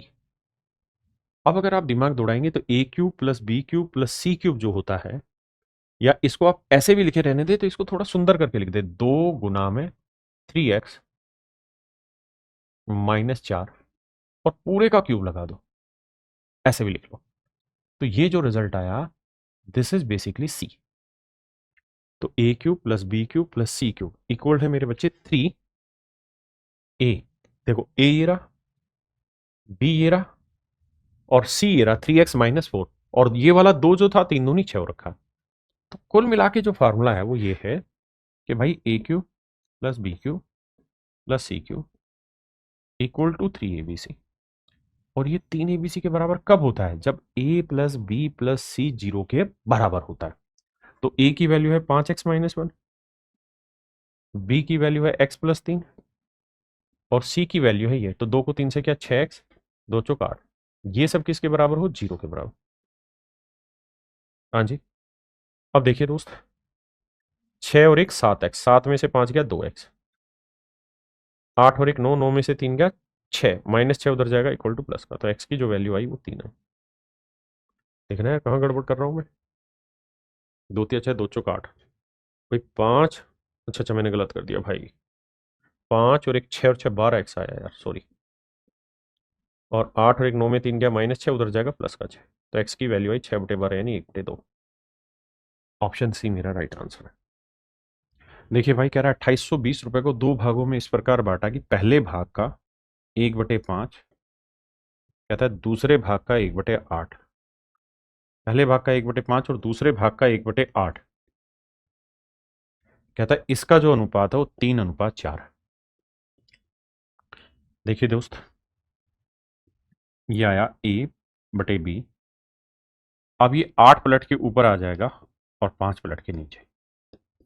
यहाँ आया 3/4, 5 3 15 और 8 चौक 32, तो ये आया 15/32। यह आ गया मेरे बच्चे a अनुपात b का रेशियो, a/b का रेशियो। हमसे क्या पूछा है? तो सवाल में कह रहे पहले भाग और दूसरे भाग का अनुपात तेरी है, अनुपात पूछा है 15:32। सिंपल है। देखिए यार, फिर तो हम और आसानी से कर सकते थे, अगर रेशियो ही पूछा है तो फिर काहे टेंशन लेनी। हमें पता है पहले भाग का 1/5, तो पहले भाग का 1/5 18, तो 5 से भाग जा ही नहीं रहा, तो ये हटा दो। ये 5 से भाग नहीं जा रहा, ये हटा दो। इन दोनों में छांटना था। फिर 1/8, इसका 1/8 निकलता है, इसका 1/8 पॉइंटों में चला जाता है, तो इसको हटा दो, तो बचा बी। तो हम डायरेक्ट ऑप्शन से भी उठा सकते थे। कहता है दोस्त, किसी शहर की जनसंख्या 4,50,000 है आज की। ठीक है जी। 3 साल पहले और 2 साल पहले की जनसंख्या का अंतर ज्ञात करिए अगर जनसंख्या में 25% की दर से वृद्धि हो रही हो। 25% की जो फ्रैक्शन होती है मेरे प्यारे बच्चों, वो होती है 1/4। तो 3 साल पहले की बात करें तो 4 से हुई होगी 5, यानी 4 के क्यूब से 5 का क्यूब हुआ होगा। मतलब अगर आज जनसंख्या इतनी है तो 3 साल पहले जो जनसंख्या रही होगी वो इतनी रही होगी। जवाब है बिल्कुल ठीक है। अगर आज मेरे बच्चे इतनी है तो 3 साल पहले जनसंख्या इतनी रही होगी। अब उसने पूछा कि 3 साल पहले और 2 साल पहले, तो 2 साल पहले कितनी रही होगी? तो इसका 1/4 बढ़ना है, तो 4 की पावर 3 का 1/4 बढ़ाओगे तो यानी 4 की पावर 2 मतलब 16 बढ़ी होगी। तो यानी 3 साल पहले और 2 साल पहले जनसंख्या का अंतर जो रहा होगा वो 16 रहा होगा। आप ऐसे भी समझिए कि 64 से 125, यानी शुरुआत में 64 थी तो 3 साल बाद 125 हो गई, या यूं कह सकते हैं कि आज 125 है तो 3 साल पहले 64 थी। अब हर साल 25% बढ़ेगी, तो ये थर्ड 3 साल पहले की बात है। 3 साल पहले की बात है, तो 2 साल पहले क्या रहा होगा? तो भाई 25% बढ़ी होगी, 64 का 25% यानी 16 बढ़ा होगा। और इस 16 की ही वैल्यू पूछ रहा है, यानी 2 साल पहले जनसंख्या 80 रही होगी। फिर 1 साल पहले क्या हुआ होगा? फिर 25% बढ़ा यानी 20 बढ़ा होगा, तो ये हो गई 100। और अब फिर 25% बढ़ा होगा तो 125। ऐसे सवाल है। तो 16 यूनिट की वैल्यू हमसे पूछी हुई है। तो पहली बात तो आंख बंद करके ये समझ लेना कि जो भी आंसर होगा वो 16 का मल्टीपल होना चाहिए। अब 16 का मल्टीपल होना हमारा सवाल का आंसर होना चाहिए। और आज वैल्यू कितनी? 5 की पावर 3, जबकि दे कितनी रखी है? 4,50,000। यही है ना? तो 5 की पावर 3 125 की वैल्यू इतनी है, तो 16 की वैल्यू। अब आप ये देखिए कि अगर कोई आंसर मतलब कोई नंबर 16 का मल्टीपल है तो 4 से ही भाग जाना चाहिए। आपने कहा हाँ। अगर भाई ये नंबर 16 से गुना हो रहा है और 16 इसको काटेगा नहीं तो आंसर 16 का मल्टीपल आएगा। ये 4 से ही भाग नहीं हो रहा, 50 4 से भाग नहीं होगा, 50 4 से भाग नहीं होगा, तो ये तीनों तो आंसर हो ही नहीं सकते। अब 3 नहीं हो सकते तो 4 में से एक छांटना है, तो ऑप्शन बी मेरा आंसर होगा। और मेरे प्यारे बच्चों, अगर आप थोड़े से समझदार हैं ना, तो maths tricks of the day वाली प्लेलिस्ट पे ही जाएंगे, और इसी में जो आपको 36वें नंबर की वीडियो है, ये 26 मिनट 11 सेकंड की, वहां मैंने इसी तरीके के क्वेश्चन को बहुत आसान भाषा में तोड़ा हुआ है, तो यहां से इस कॉन्सेप्ट को पूरी तरह सीख सकते हैं। आइए, सवाल ने ये कहा मेरे भाई कि टैंक का 5/9 भाग 15 घंटे में भर जाता है। एक टैंक है पी, ये 5/9 भाग 15 घंटे में भरता है, तो पूरा काम कितनी देर में करेगा? 9/5, 5 3 15, 9 3 27, यानी पी जो है वो 27 घंटे में पूरा काम कर लेता है। ऐसे ही क्यू है, कह रहा है क्यू इसी टैंक का 7/9 भाग 21 घंटे में, तो 21 घंटे में 7/9 भाग, तो पूरा काम करेगा 9/7 में, 7 21 9 30 27 घंटे में। अब कहता है पी और क्यू दोनों को 3 घंटे के लिए एक साथ खोला गया, तो भाई टोटल हम मान लेते हैं काम ही 27 यूनिट काम किया होगा, तो ये 1 घंटे में एक एक, कहता है पी और क्यू दोनों को 3 घंटे के लिए एक साथ खोला गया, फिर दोनों को बंद कर दिया गया, फिर पाइप आर को खोला गया और उसने टैंक को पानी 4 घंटे में खाली कर दिया। अब कहता है कि जो बाकी पानी था उसे आर ने खाली कर दिया। अब आप एक बात बताइए कि पी और क्यू दोनों मिल जाए तो 1 घंटे में कितना काम करते हैं? एक और एक दो, तो 2 × 3 यानी 6 काम कर दिया होगा। अब कह रहा है कि आर जब आया, ये तो हो गए बंद, तो आर ने टंकी खाली की, तो आर ने 6 यूनिट पानी खाली किया है, और आर ने 6 यूनिट पानी जो खाली किया वो कितनी देर में खाली किया? 4 घंटे में। तो देख रहे हो ना, 4 घंटे में खाली किया, तो 4 घंटे में 6, तो 1 घंटे में होगा 3/2, तो यानी आर की जो एफिशिएंसी है वो 3/2 यूनिट आई, यानी आर हर घंटे इतना पानी खाली कर रहा है। अब कह रहा है अगर तीनों एक साथ खोल दिए जाए तो टंकी कितनी देर में भरेगी? तो भाई पी 1 यूनिट भरेगा, आर क्यू भी 1 यूनिट भरेगा, लेकिन आर 3/2 यूनिट खाली करेगा। तो सोल्व करोगे, एक और एक दो, दो में से 3/2 घटाओगे तो बचेगा 1/2, यानी तीनों मिल जाएंगे तो 1 घंटे में 1/2 यूनिट पानी भरेंगे, तो 27 यूनिट पानी भरना है, 1 घंटे में 1/2, दो पलट के ऊपर जाएगा तो आंसर आएगा 54, यानी 54 घंटे में ये काम पूरा हो जाएगा। देखिए यार, पहले भी हमने कराया, किसी ठोस अर्धगोले का संपूर्ण पृष्ठीय क्षेत्रफल दे रखा है, त्रिज्या बताइए, तो संपूर्ण पृष्ठीय क्षेत्रफल होता है 3πr² बराबर दे रखा है 281, तो आर की जो वैल्यू आएगी ना वो 281/3/पाई, पाई का मतलब 22/7, 7 पलट के ऊपर, और इसका स्क्वायर रूट है। आप कुल मिला के बस ये देखिए कि कौन सा ऑप्शन ये वाली वैल्यू दे रहा है। तो अब देखिए, नीचे तो 22 थी, 66 बन रहा है, क्योंकि ना तो 2 से कट रहा, ना 3 से कट रहा, ना 11 से कट रहा, तो नीचे तो 66 ही आएगा, तो इसलिए ये ऑप्शन गलत है। अब अगली बात, ऊपर देखे तो यूनिट डिजिट पकड़ेंगे तो 7 एकम 7, यानी ऊपर वाले का यूनिट डिजिट 7 आना चाहिए, यहाँ 6 है, यहाँ 7 है, यहाँ 5 है, तो मेरे बच्चे ऑप्शन सी मेरा करेक्ट आंसर। देखिए भाई, सवाल में कहता है एक फार्मास्यूटिकल कंपनी है, वो 12,000 रुपए में एक किट देती है, और कह रहा था supplier offers buy 10 kits get 2 feet free. कहता है जो बायर है उसने एक ऑफर दिया है क्या, कि बाई 10 गेट 2 फ्री, 10 पे 2 फ्री, पहली स्कीम की।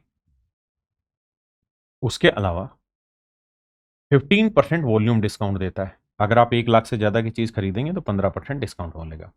इसके अलावा 5% का और इंस्टीट्यूशनल डिस्काउंट भी मिलेगा रिसर्च इंस्टीट्यूट को, if the laboratory takes advantage of this entire scheme. कहता है अगर उसने इन सारी स्कीम का एडवांटेज ले लिया है तो बताइए उसे टोटल कितने परसेंटेज का डिस्काउंट मिलेगा।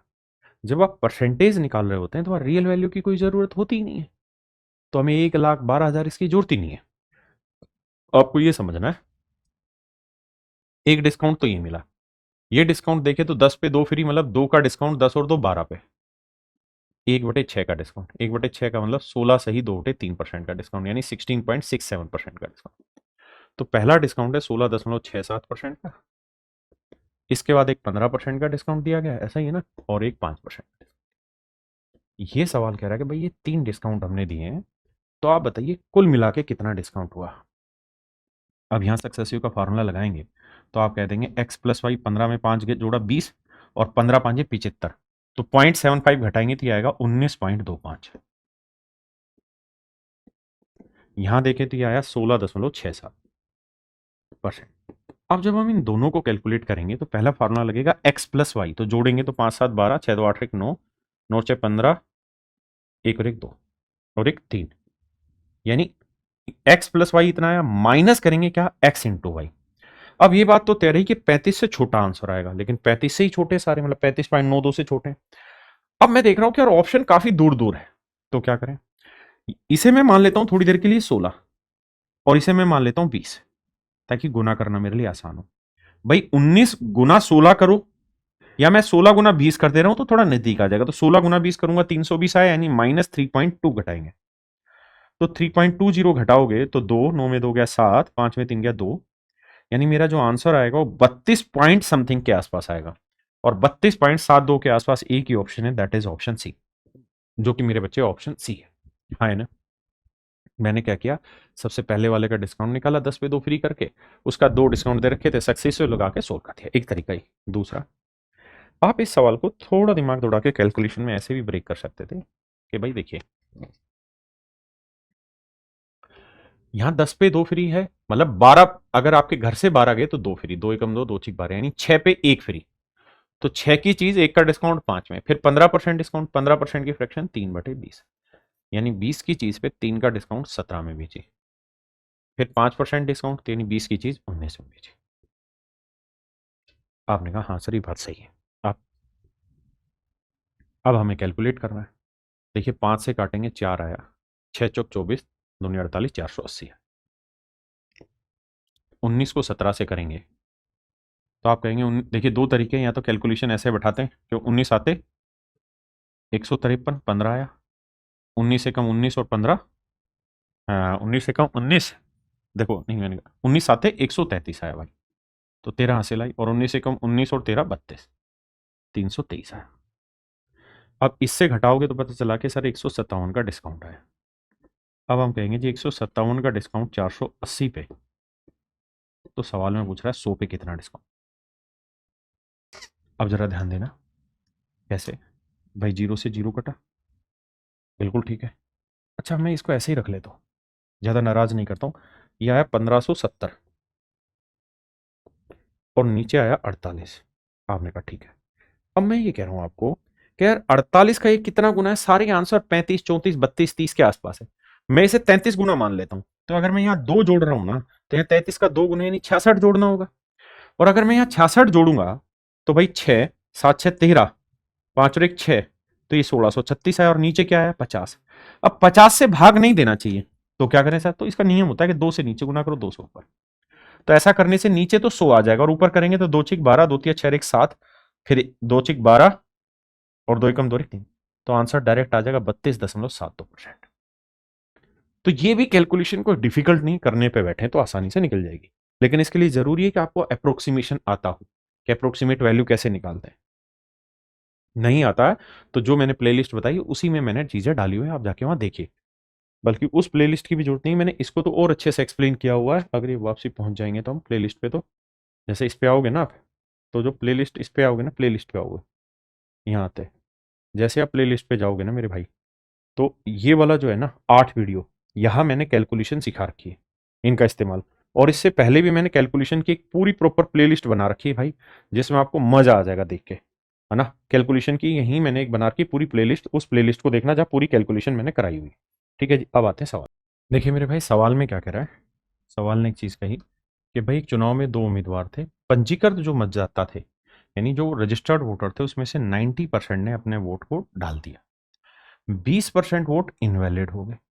और कहता है जीतने वाले को वैलिड वोट का 51% मिला। तो जीतने वाले को मेरे बच्चे अगर 51 मिला है, तो हारने वाले को कितना मिला होगा, 51 जीतने वाले के हक में, तो 49% गया होगा हारने वाले के हक में। तो जो हार और जीत का डिफरेंस आया होगा वो कितने परसेंट से, 2% से। भाई वैलिड का 51 जीतने वाले को, तो हारने वाले को 49, 2% का डिफरेंस आया। तो 2% की जो वैल्यू है ना मेरे बच्चे, वो है 3870। 3870, 2% की वैल्यू इतनी, तो 100% की वैल्यू कितनी, तो ये आ गया मेरे बच्चे वैलिड वोट। क्यों, क्योंकि सवाल ने यही कहा था कि भाई जो वैलिड वोट है ना, वैलिड वोट है, अगर वो 100% है, तो उसका 51 जीतने वाले को, तो हारने वाले को कितना मिला होगा, 49%। तो वैलिड के 2% से चुनाव जीता होगा, तो 2% की वैल्यू इतनी, तो 100% की वैल्यू। यानी अगर आपसे सवाल में ये पूछा जाए कि भाई वैलिड वोट बताइए क्या हुए, तो ये होंगे वैलिड।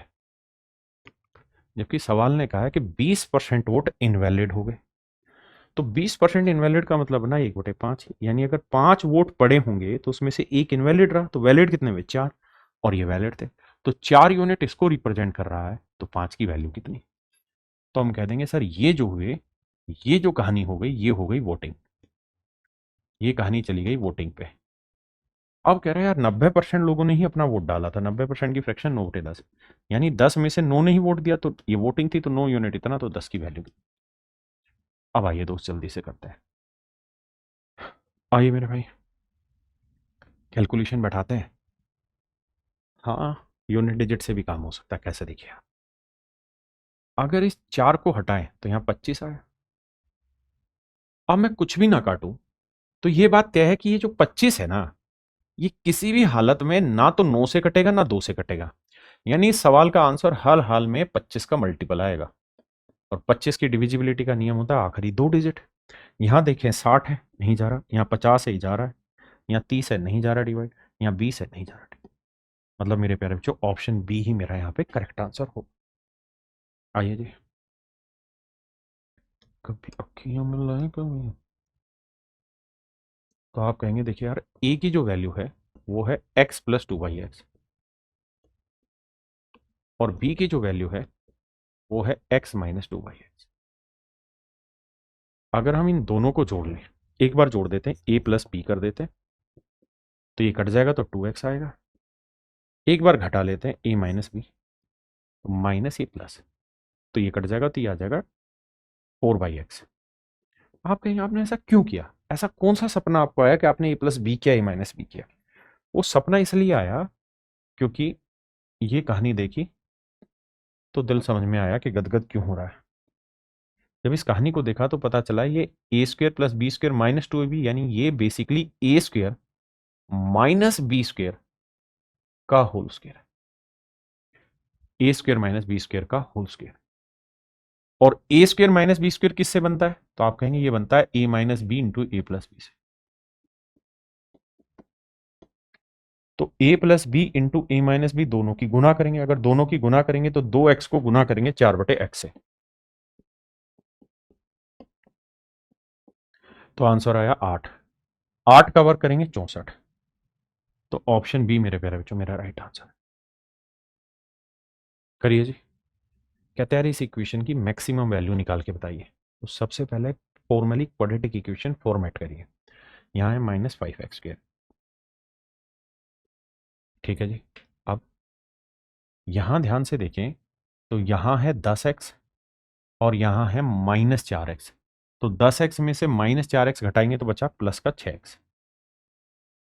यहां है -10, यहां है +8, तो 8 में -10 घटाएंगे क्या बचा? -2। 8 में -10 घटाएंगे -2 और +8 यानी 6। तो ये बनी मेरे प्यारे बच्चों क्वाड्रेटिक पॉलिनोमियल या क्वाड्रेटिक एक्सप्रेशन। अगर मेरे प्यारे बच्चों किसी क्वाड्रेटिक इक्वेशन में ax² प्लस bx प्लस सी, अगर इसमें a की वैल्यू 0 से छोटी है, मतलब अगर a नेगेटिव है, तो मेरे प्यारे बच्चों इसकी मैक्सिमम वैल्यू जो होगी वो होती 4ac माइनस b²/4a, और मिनिमम वैल्यू जो होगी वो होगी माइनस का इन्फिनाइट। तो यहां मैक्सिमम पूछा है तो 4, a की वैल्यू -5 और c की वैल्यू 6, माइनस b² तो 6 का वर्ग 36 बटे में 4a, तो 4, a की वैल्यू -5। सोल्व करना होगा, आओ दोस्त, पूरे में माइनस कॉमन लेके खत्म कर दो। अब 6×5 = 30, 30 चौक 120, 120 में 36 जोड़ा मेरे भाई क्या आया? 120 में 36 जोड़ा 156, और नीचे कितना आया? 20। 2 से काटेंगे, 2 7 14, 2 8 16, 7.8, यानी ऑप्शन सी मेरा राइट आंसर।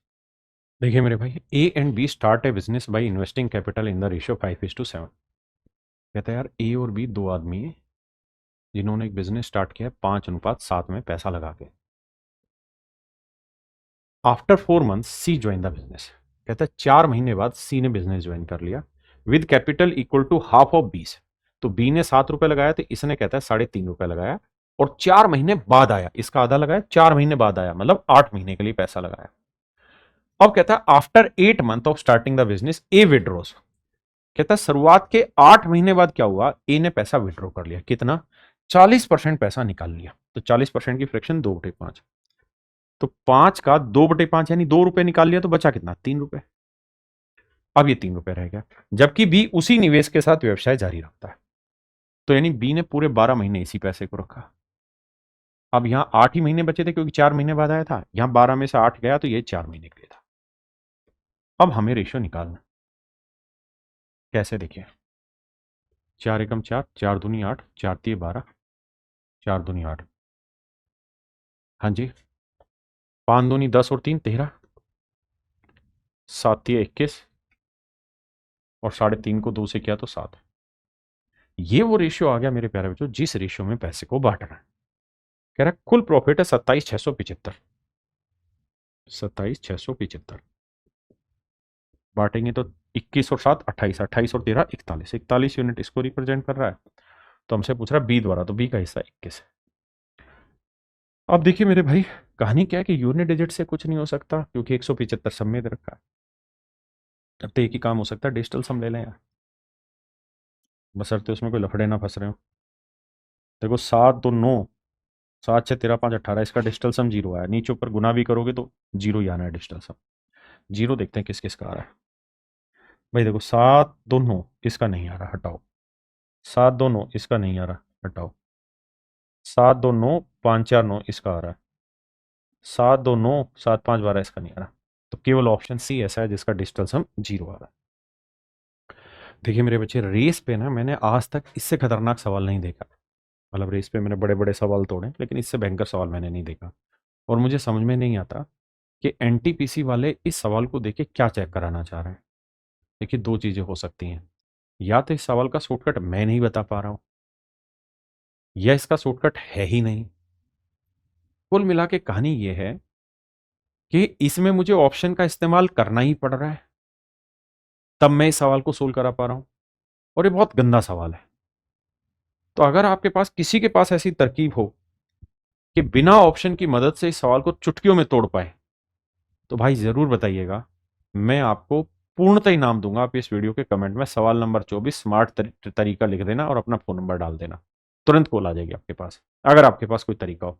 हाँ, लेकिन लफेबाजी नहीं होनी चाहिए, जुगाड़ ना बैठाना फालतू का, अच्छा इसको ये आंसर आया तो बटा इतना कर दो, वो नहीं। देखिए यार, सवाल में कह रहा है कि 1200 मीटर की दौड़ है। बहुत प्यार से समझना भाई, मैं अपनी पूरी ताकत लगाऊंगा इस सवाल को समझाने में। कहता है यार 1200 मीटर की रेस है, 1200 मीटर की रेस है। कहता है दो आदमी अमित और भूषण। अमित यहां से दौड़ना शुरू करता है तो भूषण 200 मीटर आगे से दौड़ना शुरू करता है, यानी ये जो गैप है ये 200 मीटर है। ये गैप 200 मीटर का है। कहता है अमित भूषण से 20 सेकंड बाद दौड़ शुरू करता है, यानी जिस समय ये यहां से दौड़ेगा ना उसके 20 सेकंड बाद अमित दौड़ना शुरू करता है। अमित द्वारा दौड़ना शुरू करने के 4 मिनट बाद वह भूषण को ओवरटेक कर देता है। 4 मिनट का मतलब ये बना भाई कि 4 मिनट के अगर घंटे से ना 4 मिनट के सेकंड बनाएंगे तो 4 गुना 60, क्योंकि सब कुछ सेकंड में चल रहा है तो सेकंड ही ले लेते हैं। तो हम ये कह देंगे 240 सेकंड के बाद है ना अमित भूषण को ओवरटेक कर ले रहा है। मतलब ये हुआ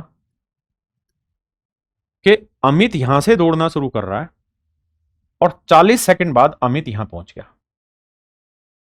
लेट से यहां पहुंच गया अमित, ठीक है भाई।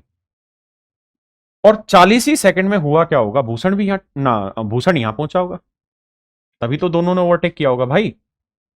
भाई भूषण यहां पहुंचा होगा तभी तो ओवरटेक होगा। अब आ रही बात समझ में? बात यह है कि जब अमित ने दौड़ना शुरू किया, बड़े ध्यान से मेरी बातों को सुनना, बहुत उलझा हुआ सवाल है साला। जब अमित ने दौड़ना शुरू किया तो उसके 4 मिनट बाद उसने भूषण को ओवरटेक किया। मतलब this is the point where Bhushan and Amit overtake, मतलब अमित ने भूषण को ओवरटेक करके आगे चला गया। तो अमित यहां से यहां तक आने में 240 सेकंड का समय लेता है। आपने कहा ठीक है, तो मेरे बच्चे भूषण ने यहां से यहां तक आने में कितना टाइम लिया होगा बता सकते हो? आप कहेंगे जी 240 सेकंड। गलत जवाब। क्यों? क्योंकि भूषण 20 सेकंड पहले ही दौड़ा। देखिए यहां एक लाइन लिखी थी, अमित भूषण से 20 सेकंड बाद दौड़ शुरू करता है, यानी जब भूषण ने दौड़ना शुरू किया उसके 20 सेकंड बाद अमित दौड़ा, मतलब 20 सेकंड तक भूषण अकेला दौड़ता रहा। तो मैं ये कह सकता हूं यहां से यहां तक अमित अगर 240 सेकंड में आया तो भूषण आया होगा 260 सेकंड। अब मैं थोड़ी देर के लिए ए की स्पीड ए मान ले रहा हूं और बी की स्पीड बी मान ले रहा हूं, और ध्यान रखना ये सारी स्पीड में मीटर पर सेकंड में ही मान रहा हूं। क्यों? क्योंकि सवाल ने मीटर पर सेकंड में ही कहानी बता रखी है। आपने कहा यार ओके तरीका है। तो ये बताओ कि यहां से यहां तक की दूरी ए स्पीड से 240 सेकंड में, भाई ये स्पीड है, इतने टाइम में इतनी दूरी चली होगी, और बी ने बी स्पीड से 260 सेकंड में इतनी दूरी चली होगी, 260 सेकंड में इतनी दूरी चली होगी। आपने कहा बिल्कुल ठीक है यार, ये बात सही है आपकी। तो इस दूरी और इस दूरी के बीच का गैप कितना है? जवाब होगा 200 मीटर। आपने कहा हाँ यार ये बात अपने को समझ में आती है, अपने को इसमें कोई दो राय नहीं है दूर दूर तक। ठीक है जी, अब क्या कहना चाह रहे हो? तो मैं कह रहा हूं यार एक इक्वेशन ये है, इसको भी अगर सिंप्लीफाई करें तो 20 से काटेंगे तो 12 आया, 20 से काटेंगे तो 13 आया, और 20 से काटेंगे तो 10 आया। आपने कहा यार ओके रिपोर्ट है। अच्छा मुझे दे क्या रखा है? मुझे दे रखा है ए की स्पीड। मुझे क्या दे रखा है मेरे बच्चों? ए की स्पीड दे रखी है। अब अगले पॉइंट पे आता हूं। अब इस चीज को मिटाता हूं क्योंकि इसमें दो इक्वेशन बन रही है और तुक्केबाजी करनी नहीं है। दो इक्वेशन प्रॉपर बन रही है, उसके दम पे ही सोल्व हो रहा है। अब मुझे एक चीज बताना, ये ओवरटेक पोवरटेक सब छोड़ देते हैं। सवाल ने ये कहा कि भाई जब ए यहां चला, यहां से चला और यहां पहुंचा, तो उसने देखा कि उसने बी को 10 सेकंड से हरा दिया। कह रहा अमित ने भूषण से 10 सेकंड पहले दौड़ पूरी कर ली। मतलब जब अमित यहां आया तो उसके 10 सेकंड बाद भूषण यहां पहुंचा। तो अगर मेरे बच्चे, समझदार बच्चे के लिए अगर आप समझें, तो अमित ने यहां से यहां तक की दूरी अगर टी सेकंड में ट्रेवल की है ना, तो भूषण ने यहां से यहां तक की दूरी जो ट्रेवल की होगी वो टी प्लस 30 सेकंड में ट्रेवल की होगी। आप कहें क्यों? क्योंकि भूषण 20 सेकंड पहले अकेला चल चुका है और उसके बाद भी 10 सेकंड लेट पहुंच रहा है। तो 20 सेकंड यहां वाला और 10 सेकंड वहां वाला, यानी भूषण ने यहां से यहां तक की दूरी को टी प्लस 30 सेकंड में ट्रेवल किया। आपने कहा हाँ यार ये बात सही है, इसमें कोई आपत्ति नहीं है। यानी इसने अगर टी सेकंड में ये दूरी चली है तो इसने मेरे बच्चों टी प्लस 30 सेकंड में ये डिस्टेंस चली है। यानी हम ये कह सकते हैं कि इन्होंने जो टाइम का गैप है ना, यानी भूषण ने जो 1000 मीटर की जो दूरी चली है और ए ने जो 1200 मीटर की दूरी चली, उसमें 30 सेकंड का डिफरेंस है। यानी 1200 मीटर की दूरी चलने में अमित को तो इतना टाइम लगा क्योंकि ये डिस्टेंस होगी, ये स्पीड होगी। जबकि भूषण की बात करें तो 1000 मीटर चलने में ना बी की स्पीड से इतना टाइम लिया, और अमित ने जो टाइम लिया, अच्छा यहां उल्टा लिख दिया मैंने, यहां सवाल ये होगा कि भूषण ने ज्यादा टाइम लिया ना, तो भाई भूषण ने 1000 मीटर की दूरी चलने में इतना टाइम लिया और अमित ने 1200 मीटर की दूरी चलने में इतना टाइम लिया। भाई डिस्टेंस अपॉन स्पीड क्या होता है? टाइम। तो कहता है भूषण का जो टाइम है वो अमित से 30 सेकंड ज्यादा है। अब मेरे प्यारे बच्चों दो इक्वेशन मेरे पास बनी। एक इक्वेशन तो मेरे पास ये वाली बन गई जिसे हम कहें 12a माइनस 13b बराबर 10, और एक इक्वेशन मेरे बच्चे ये वाली बन गई। अब मुझे ऑप्शन में ए की वैल्यू दे रखी है, या तो ए की वैल्यू रख के सोल्व करते हैं यार, और तो क्या ही करें। जैसे ए की पहली वैल्यू रखते हैं 3 3 और 1 10/3 यहां रखता हूं, ध्यान देना ए की वैल्यू 10/3 यहां रख लेता हूं। बल्कि यहां पे भी क्यों रखें, ऊपर वाले में ए की वैल्यू रखते हैं 10/3। तो 12 गुना 10/3, अब रुक जा चाचा, 12 गुना 10/3 माइनस 13b बराबर 10। 3 चौक 12, 4 धाई 40, 40 उधर जाएगा माइनस का होगा, 10 में से 40 घटाएंगे 37 बचेगा ना, 27 बचेगा, नहीं 40 में से 10 घटाएंगे तो 30 बचेगा, तो 13b बराबर -30। तो माइनस से माइनस काटेंगे, बी की वैल्यू आई 30/13, 30/13। अब यहां बी की वैल्यू 30/13 रखूंगा तो 1000/30, और बटे वाला 13 पलट के ऊपर 1200। ए की वैल्यू अपने पास है 3 3 और 1 10/3। क्या इनका डिफरेंस 30 सेकंड आ सकता है? जवाब है नहीं। क्यों? इसलिए नहीं आ सकता, समझदार बच्चा होगा तो तुरंत पकड़ेगा कि यहां तो ये कट जाएगा, लेकिन यहां कटने के बाद 3 बचा रह जाएगा, और अगर 3 बचा रहेगा ना तो ये किसी भी हालत में मेरे प्यारे बच्चों 3, मतलब ये आ जाएगा नॉन टर्मिनेटिंग डेसिमल अशांत दशमलव, और ये हो जाएगा शांत दशमलव, तो इनके बीच का डिफरेंस कभी भी इंटीजर फॉर्मेट में नहीं आएगा, यानी ये गलत हो गया। अब मेरे भाई फिर क्या करें? तो ये अगला ट्राई करो भाई, यही तो है झंड किस्मत। पहला ऑप्शन अगर टकरा जाता अच्छा तो ठीक था। अब दूसरा ऑप्शन ट्राई कर रहे हैं, बी। बी है 3 चौक 12 और 1 13/3। अगर मैं इसे लिखूंगा 12 गुना 13/3 माइनस 13b बराबर 10, तो दिमाग दौड़ा ना, 3 चौक 12, 13 चौक 52, 52 उधर जाएगा माइनस का होगा -42, तो यह है -13b बराबर 42। तो b की वैल्यू आई 42/13। अब b की वैल्यू 42/13 लिखूंगा तो 1000/42, 13 ऊपर चला जाएगा। और ए की वैल्यू कितनी है जी, 13/3, तो 1200/13/3, 3 पलट के ऊपर। अब मेरे प्यारे बच्चों फिर से वही कहानी के डेसिमल की समझ कितनी है। यहां नीचे 13 है और यहां नीचे 7 का मल्टीपल है और 3 का भी है, तो ना तो 3 कटेगा ना 7 कटेगा, तो इसका डेसिमल नॉन टर्मिनेटिंग डिफरेंट है और इसका डेसिमल नॉन टर्मिनेटिंग अशांत दशमलव अलग है, तो इनके बीच का डिफरेंस कभी भी एक पूर्णांक नहीं आ सकता। इसका मतलब ये ऑप्शन भी गलत आ गया भाई आपका। भाई नाराज नहीं होना, मेरी गलती नहीं है, सवाल इतना गंदा बना रखा है, क्या करूं। अब आते हैं आगे। देखिए शॉर्टकट जितने भी आप लगाएंगे ना, हर एक तरीके से आपको आखिरी में ऑप्शन ट्राई करना पड़ेगा। अगर आप ऑप्शन ट्राई पे जा रहे हैं तो फिर शॉर्टकट नहीं है। अगर आप कोई भी ऐसा शॉर्टकट ढूंढ के देते हैं जिसमें ऑप्शन की जरूरत नहीं हो, तो आपको इनाम मिलेगा। आप अपना फोन नंबर जरूर छोड़ देना ट्रिक के साथ। तो 9 चौक 36 और 4 40/9। अगर एक ही स्पीड में 40/9 ले लो, ध्यान देना, तो -13 भी बराबर 10। देखो 3 से काटेंगे, 3 3 चौक 12। अब यह आया 160/3, उधर जाएगा माइनस का, तो 10 में 10 दिए 30, 160 में 30 गया, तो यह आया 130/3 और यहां 13 भी। 13 से काटोगे तो बी की जो वैल्यू आएगी वो 10/3 आएगी। अगर मैं बी की वैल्यू 10/3 रखूं तो मेरे बच्चे 1000/10/3 पलट के ऊपर -1200। ए की जो वैल्यू रखें, ए की वैल्यू है कितनी, 40/9, 9 पलट के ऊपर। क्या इंटीजर आ रहा है, हाँ चेक करते हैं सर। देखिए इसमें तो साफ साफ आ गया 300, इसमें इसे काटेंगे 30, तो भैया 9 3 27 270। अब सर 300 में से 270 घटाएंगे तो 30 आ रहा है, इसका मतलब ऑप्शन सी मेरा यहाँ राइट आंसर। ऑप्शन सी मेरे प्यारे बच्चों मेरा यहाँ राइट आंसर। देखिए आप इसको और थोड़ा सा इक्वेशन को मतलब थोड़ा सेटिंग बाजी कर सकते थे, कैसे, ध्यान देना। जो मैंने बताया इस तरह से ना भी कर सके, आप थोड़ा और इसे दिमाग दौड़ा सकते थे। कैसे, अगर मैं यहां से 13b की वैल्यू आपसे पूछूं क्या होगी, तो आप कहेंगे 13b को मैं उधर ले जाता हूं, 10 को इधर ले आऊंगा, तो आ जाएगा 12a - 10। और अगर मैं यहां से सिर्फ b की वैल्यू पूछूं तो बटे 13। अब मैं b की जगह ना ये वाली वैल्यू पुट कर देता हूं, 12a - 10 और बटे वाला 13 पलट के ऊपर। अब क्या हो गया कि ये एक ही इक्वेशन रही, आपको दो दो इक्वेशन में चेक करने की जरूरत नहीं, एक ही इक्वेशन में डायरेक्ट वैल्यू आप चेक करेंगे और आंसर निकल जाएंगे। इससे थोड़ा टाइम और कम लग जाएगा। कुछ कॉमन आ रहा है तो काटते हैं, जैसे 1 0 1 0 1 0, तो कुछ कुछ कॉमन आ रहा है, काटते चले जा रहे हैं। अब इसमें आप वैल्यू रख सकते हैं यहां एक ही, जैसे 3 3 और 1 10/3। तो अगर मैं 10/3 यहां रखूंगा तो 10/3 रखूंगा, तो 3 चौक 12 4 दही 40, 40 में 10 गया 30, नीचे आ गया 3, और 3 किसी भी हालत में ऊपर वाली वैल्यू को काटेगा नहीं, तो यहां तुरंत हमें पता चल गया कि ये मेरा आंसर नहीं है। मैं आ गया अगले पे, 3 चौक 12 और 1 13। अगर मैं 13/3 रखूंगा तो 3 चौक 12 13 चौक 52, 52 में 10 गया 42, 42 में नीचे आ जाएगा 7 3, और ना 3 कटेगा ना 7 कटेगा ऊपर, तो इसका आंसर इंटीजर में नहीं आएगा। तो यहां जल्दी जल्दी से पता चल जाएगा। इसके बाद मैं रखूंगा 9 चौक 36 और 4 40/9, 40/9 रखूंगा, तो 40/9 रखूंगा तो मेरे बच्चे ये आ जाएगा 160/3, 130/3, तो 130/3 पलट के ऊपर ले जाऊंगा, और 13 से 13 कट जाएगा, 0 से 0 कट जाएगा, और यहां पे भी 40 9 पलट के ऊपर आएगा, तो कट के दोनों जगह इंटीजर आ रहा है। तो इस तरीके से क्या है कि इक्वेशन सोल्व करना थोड़ा आसान हो जाता है। लेकिन सवाल सच में ही बहुत डिफिकल्ट है, मैं आपको ईमानदारी से बता रहा हूं, ये सवाल आराम से टाइम पे नहीं होने वाला है। इस सवाल को स्किप कर देना ज्यादा बेटर है। फिर भी अगर आपके पास कुछ अलग से विचार आए तो जरूर बताइए, मैं भी अभी कोशिश करता हूं। और कह रहे हैं एक लंबवर्ती शंकु की त्रिज्या ऊंचाई और त्रिज्या का अनुपात इतना है। कहता है एक लंबवर्ती शंकु है भैया, इसकी त्रिज्या और त्रिज्या ऊंचाई, कहता है रेडियस है 20 और स्लैंट हाइट है 29, तो मेरे बच्चे इसकी जो हाइट बनेगी वो बनेगी 21, 20 21 29।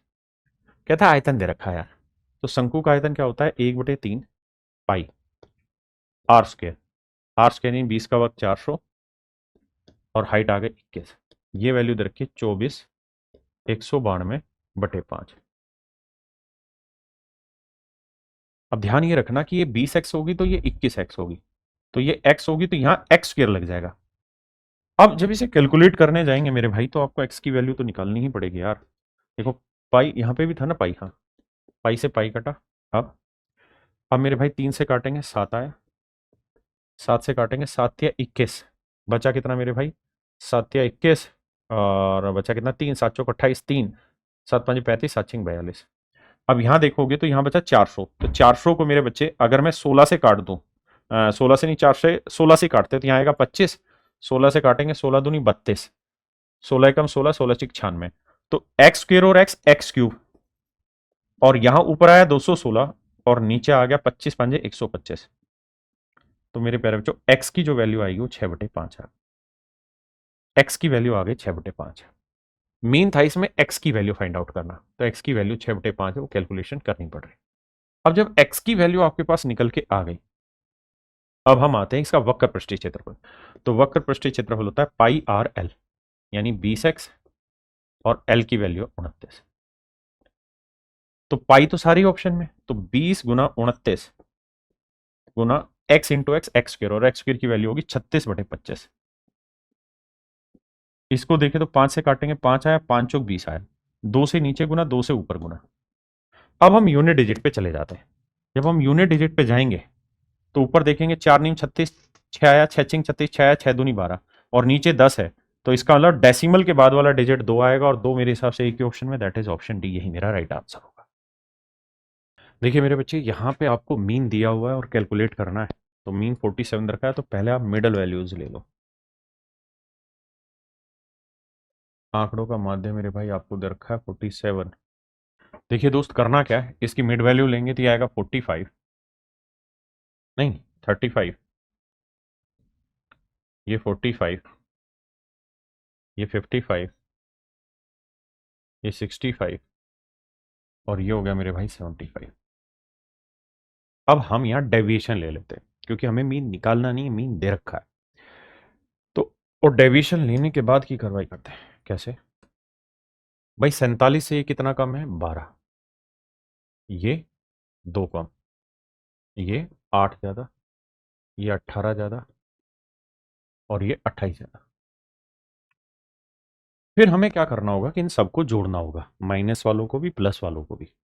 यानी जैसे गुना करेंगे 12 और 49 की, 3 और इसकी, जैसे डिटेल करूं तो ये होगा भाई 12 गुना 49,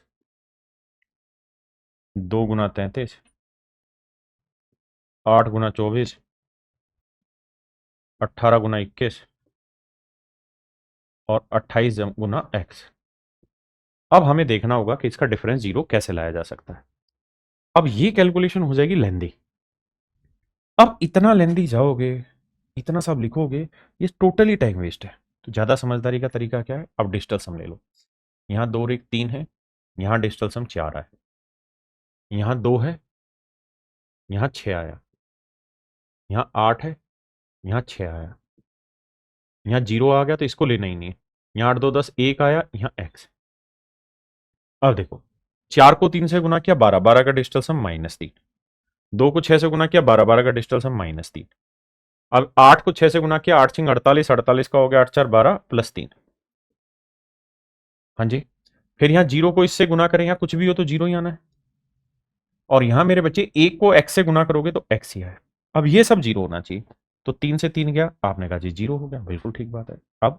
अब यहां -3 है, तो हर हाल में मेरे प्यारे बच्चों यहां +3 होगा या फिर +6 होगा, दो ही केस में हो सकता है ना, +6 में तो आएगा नहीं, -+3 ही लेना होगा, तभी तो 3 से 3 कटेगा डिजिटल सम। अब हमें देखना 3 डिजिटल सम किसका आ रहा है, 8 का, ये 8 है, 3 2 5 है, ये 0 है, तो बचा एक ऑप्शन, दैट इज डी। तो डी मेरा राइट आंसर है। देखिए भाई, सिंपल सा सवाल है, कहता है 2 ट्रेनें एक दूसरे को पार कर रही हैं, विपरीत दिशाओं से चल रही है। अगर 2 ट्रेन अपोजिट डायरेक्शन में चल रही हैं तो किसी भी डिस्टेंस को जो ट्रेवल करेंगी वो रिलेटिव स्पीड देखेंगे तो 130 और 70 कितना हो गया, 200। तो 200 किलोमीटर पर आवर की स्पीड को किलोमीटर पर आवर को मीटर पर सेकंड में बदलेंगे तो 5/18 से करो। तो कह रहा है इस स्पीड से 14 सेकंड में एक दूसरे को पार कर देंगी, तो इतनी दूरी चली होंगी। अब शायद एक की लेंथ दे रखी है 130, तो कह रहा है दूसरे की लेंथ बताइए। बस यार ये सवाल है।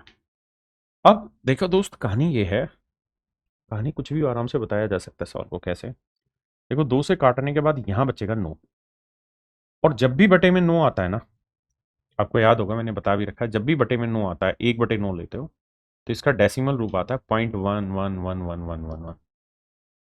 तो हमेशा डेसिमल के बाद है ना 11 का मल्टीपल होगा, 11 का मल्टीपल होगा। लेकिन एक ध्यान रखना कि अगर 11 का मल्टीपल 66 करता हूं ना मैं, तो यहां पे क्या होगा कि अप्रोक्सीमेशन में 0.67 लिख देगा। तो अगर 55 से बाद वाली कहानी है तो उसमें अप्रोक्सीमेशन ले जाएगा। तो इस वाले में ध्यान से देखेंगे तो यहाँ 7 8 है, ये सही हो सकता है, ये 6 7 6 6 हुआ होगा, ये 7 7 ये भी ठीक है। ये गलत है, 4 7 नहीं होगा, 4 4 होगा। ये 0.6 है, तो इसके ऊपर मैं कोई जस्टिफिकेशन अभी आपको इसमें दे नहीं सकता हूं। अब मेरा जो सवाल है ना वो सिर्फ इतना सा रहेगा, मतलब ये नया और यूनिक सा मेथड है, लेकिन देखना पड़ेगा आप कितने बच्चे इसे कर पाओगे अटेम्प्ट। जैसे 9 है ना, तो 9 से भाग दो, 9 से इसे भाग दोगे तो अंकों का जोड़ आएगा 2, इसे भाग दोगे 5 आएगा, इसे भाग दोगे 7 आएगा। अब गुना करेंगे तो 5 दूनी 10, 7 70, 70 को 9 से भाग दो तो आप कहोगे 7 आया, रिमाइंडर आया 7। अब समझने वाली चीज यहां पे बस इतनी सी है, ये सब चीजें मैंने क्लास में पढ़ाई हुई हैं, और कितने इंटेलिजेंट आप यहां से डिपेंड होगा। इसका मतलब इस पूरे ऊपर वाले एक्सप्रेशन को है ना 9 से भाग देंगे ना तो 7 रिमाइंडर आएगा, यानी एक इंटीजर आएगा जमा में 7/9 आएगा, और 7/9 का मतलब है कि डेसिमल के बाद 0.7777 ये सब आएगा। तो इसका मतलब केवल और केवल पहला ही ऑप्शन राइट है, क्योंकि 7 8 पहले में ही हो पा रहा और किसी में हो ही नहीं पा रहा। ये बहुत यूनिक मेथड है जो मैंने आपको सिखाया। देखिए मेरे प्यारे बच्चों, साइन जो होता है वो होता है परपेंडिकुलर अपॉन हाइपोटेन्यूज। तो ये बात तय है कि बेस जो आएगा वो 3 4 5 4 है। अब आप चाहें तो यहाँ डायरेक्ट ही वैल्यू लिख लें यार, क्या ही करना है, 11 जमा 3। कोसिकेंट क्या होता है जी, हाइपोटेनियस अपॉन परपेंडिकुलर, 5/3। 3 से 3 11 5 16, ऊपर वाले का वर्गमूल 4। नीचे आएंगे तो 4 - 5 साइन ए, साइन ए की वैल्यू देर के 3/5। 5 से 5 काट के 3, 4 में 3 गया 1, 1 का वर्गमूल 1, तो 4/1 यानी 4 मेरा आंसर है। देखिए मेरे दोस्त, सवाल में ये कह रहा है कि भाई एक सर्कल है, लेट से मेरे प्यारे बच्चों ये कोई सर्कल है, इस सर्कल का नाम है सी। अब कह रहा है जिसका केंद्र ओ है, ए बी सी पर एक लघुचाप है, ये ए बी माइनर आर्क है कोई, और कह रहा है मान लीजिए एस यहां पे कोई पॉइंट है, एस यहां पे कोई पॉइंट है, ओ सर्कल का सेंटर दे रखा है। कह रहा है ए बी ओ पर 120 डिग्री का कोण अंतरित करती है, कहता है ये वाला जो एंगल है ये 120 डिग्री है। वैसे इसका रिजल्ट होता है, रिजल्ट क्या रहता है, अगर ये वाला एंगल थीटा है तो आप जानते हैं ये वाला एंगल निकल जाएगा। आप कहेंगे बिल्कुल, क्या होगा जी, ये वाला एंगल होगा सर θ/2। और अगर मैं इस एस्पेक्ट्स की बात करूं तो ये पूरा बड़ा साइक्लिक क्वाड्रिलेटरल और चक्रीय चतुर्भुज, तो ये θ/2 है, तो ये क्या हो जाएगा 180 - θ/2। तो बस आपको इसी का पालन करना और कुछ नहीं है। ये वाला एंगल दे रखा है 120, तो 120 का आधा 60, 180 में 60 गया तो ये भी 120 आएगा, और यही आपसे पूछा हुआ था। तो बहुत बेसिक तरीके से आप इस सवाल को तोड़ देंगे। बाकी ये इसका रिजल्ट है मेरे भाई, और ये मैंने अपने रिवीजन बूस्टर जो मेरी फार्मूला बुक टाइप है किताब है उसके अंदर मैंने ये सारी चीजें आपको प्रोवाइड कर रखी। देखिए मेरे भाई, सवाल ने कहा कि 5 वृत्त एक दूसरे के आसन स्थित है, आसन माने पांचों सर्कल एक दूसरे को टच करने लग रहे हैं। रेखाएं M1 और M2 इनकी उभयनिष्ठ स्पर्श रेखाएं हैं। सबसे बड़े वृत्त की त्रिज्या 9 और सबसे छोटे वृत्त की त्रिज्या 4 इकाई है, तो मध्य वृत्त की त्रिज्या ज्ञात करिए। देखिए यार, ये इस तरीके की फिगर फॉर्म कर रहा है, 1 2 3 4 5। अब होगा क्या, इस सर्कल की रेडियस आपको दे देगा, इस सर्कल की रेडियस आपको दे देगा, और आपसे कहेगा इनके बीचों बीच में जो सर्कल आया ना, उस सर्कल की रेडियस बताइए क्या हो, उस सर्कल की एक रेडियस बताइए क्या हो। तो मेरे भाई आपको एक फार्मूला याद होगा, हमने ज्योमेट्री में पढ़ा हुआ है कि अगर ये दो सर्कल एक दूसरे को टच कर रहे हैं एक्सटर्नली और इनकी कोई डायरेक्ट टेंजेंट है, कॉमन डायरेक्ट टेंजेंट है,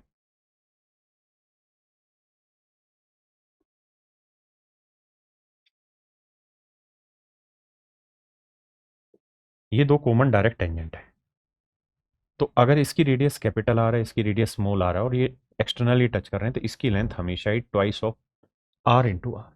अब सेम ही रिजल्ट का इस्तेमाल यहां कर रखा है, ये एक ज्योमेट्रिकल प्रोग्रेशन बनती है और उसी के आधार पर चीजें हो रही होती हैं। इसमें भी क्या रहता है कि कोई दो सर्कल पकड़ लो, जैसे ये दो सर्कल पकड़ लिए, अगर मुझे R2 की वैल्यू चाहिए ना तो स्क्वायर रूट में R1 इंटू R3 होती है। ये बेसिकली एक ज्योमेट्रिकल प्रोग्रेशन बनाते हैं, सारे ज्योमेट्रिकल प्रोग्रेशन बना रहे होते हैं, है ना। और ज्योमेट्रिकल प्रोग्रेशन में ये फंडा होता है कि अगर A B C geometrical progression में है तो बी की जो वैल्यू है वो स्क्वायर रूट में ए सी होती है, बस इतनी सी बात होती है। बी की वैल्यू स्क्वायर रूट में ए सी होती है, उसी से ये सारा चीजें बनी हुई हैं। तो अगर मेरे बच्चे R2 की वैल्यू निकालनी है तो R1 R3 का स्क्वायर रूट, लेकिन अगर मान लीजिए मुझे R3 की वैल्यू निकालनी है तो R3 की वैल्यू आप ये भी लिख सकते हैं R2 इंटू R4 का स्क्वायर रूट। इन दोनों के प्रोडक्ट का स्क्वायर रूट भी वही आंसर देगा, इन दोनों के प्रोडक्ट का स्क्वायर रूट भी वही आंसर देगा, कुछ अलग नहीं। तो हमें सवाल ने कह रखा है कि भाई सबसे छोटे सर्कल की 4 और बड़े की 9 दे रखी है, तो बड़े की 9 दे रखी है, सबसे छोटे की 4 दे रखी है, हमसे पूछा इसका, तो 9 चौक 36 का वर्गमूल, यानी 6 मेरा राइट आंसर है। यानी मेरे प्यारे बच्चों 6 मेरा यहाँ पे राइट आंसर आ जाएगा।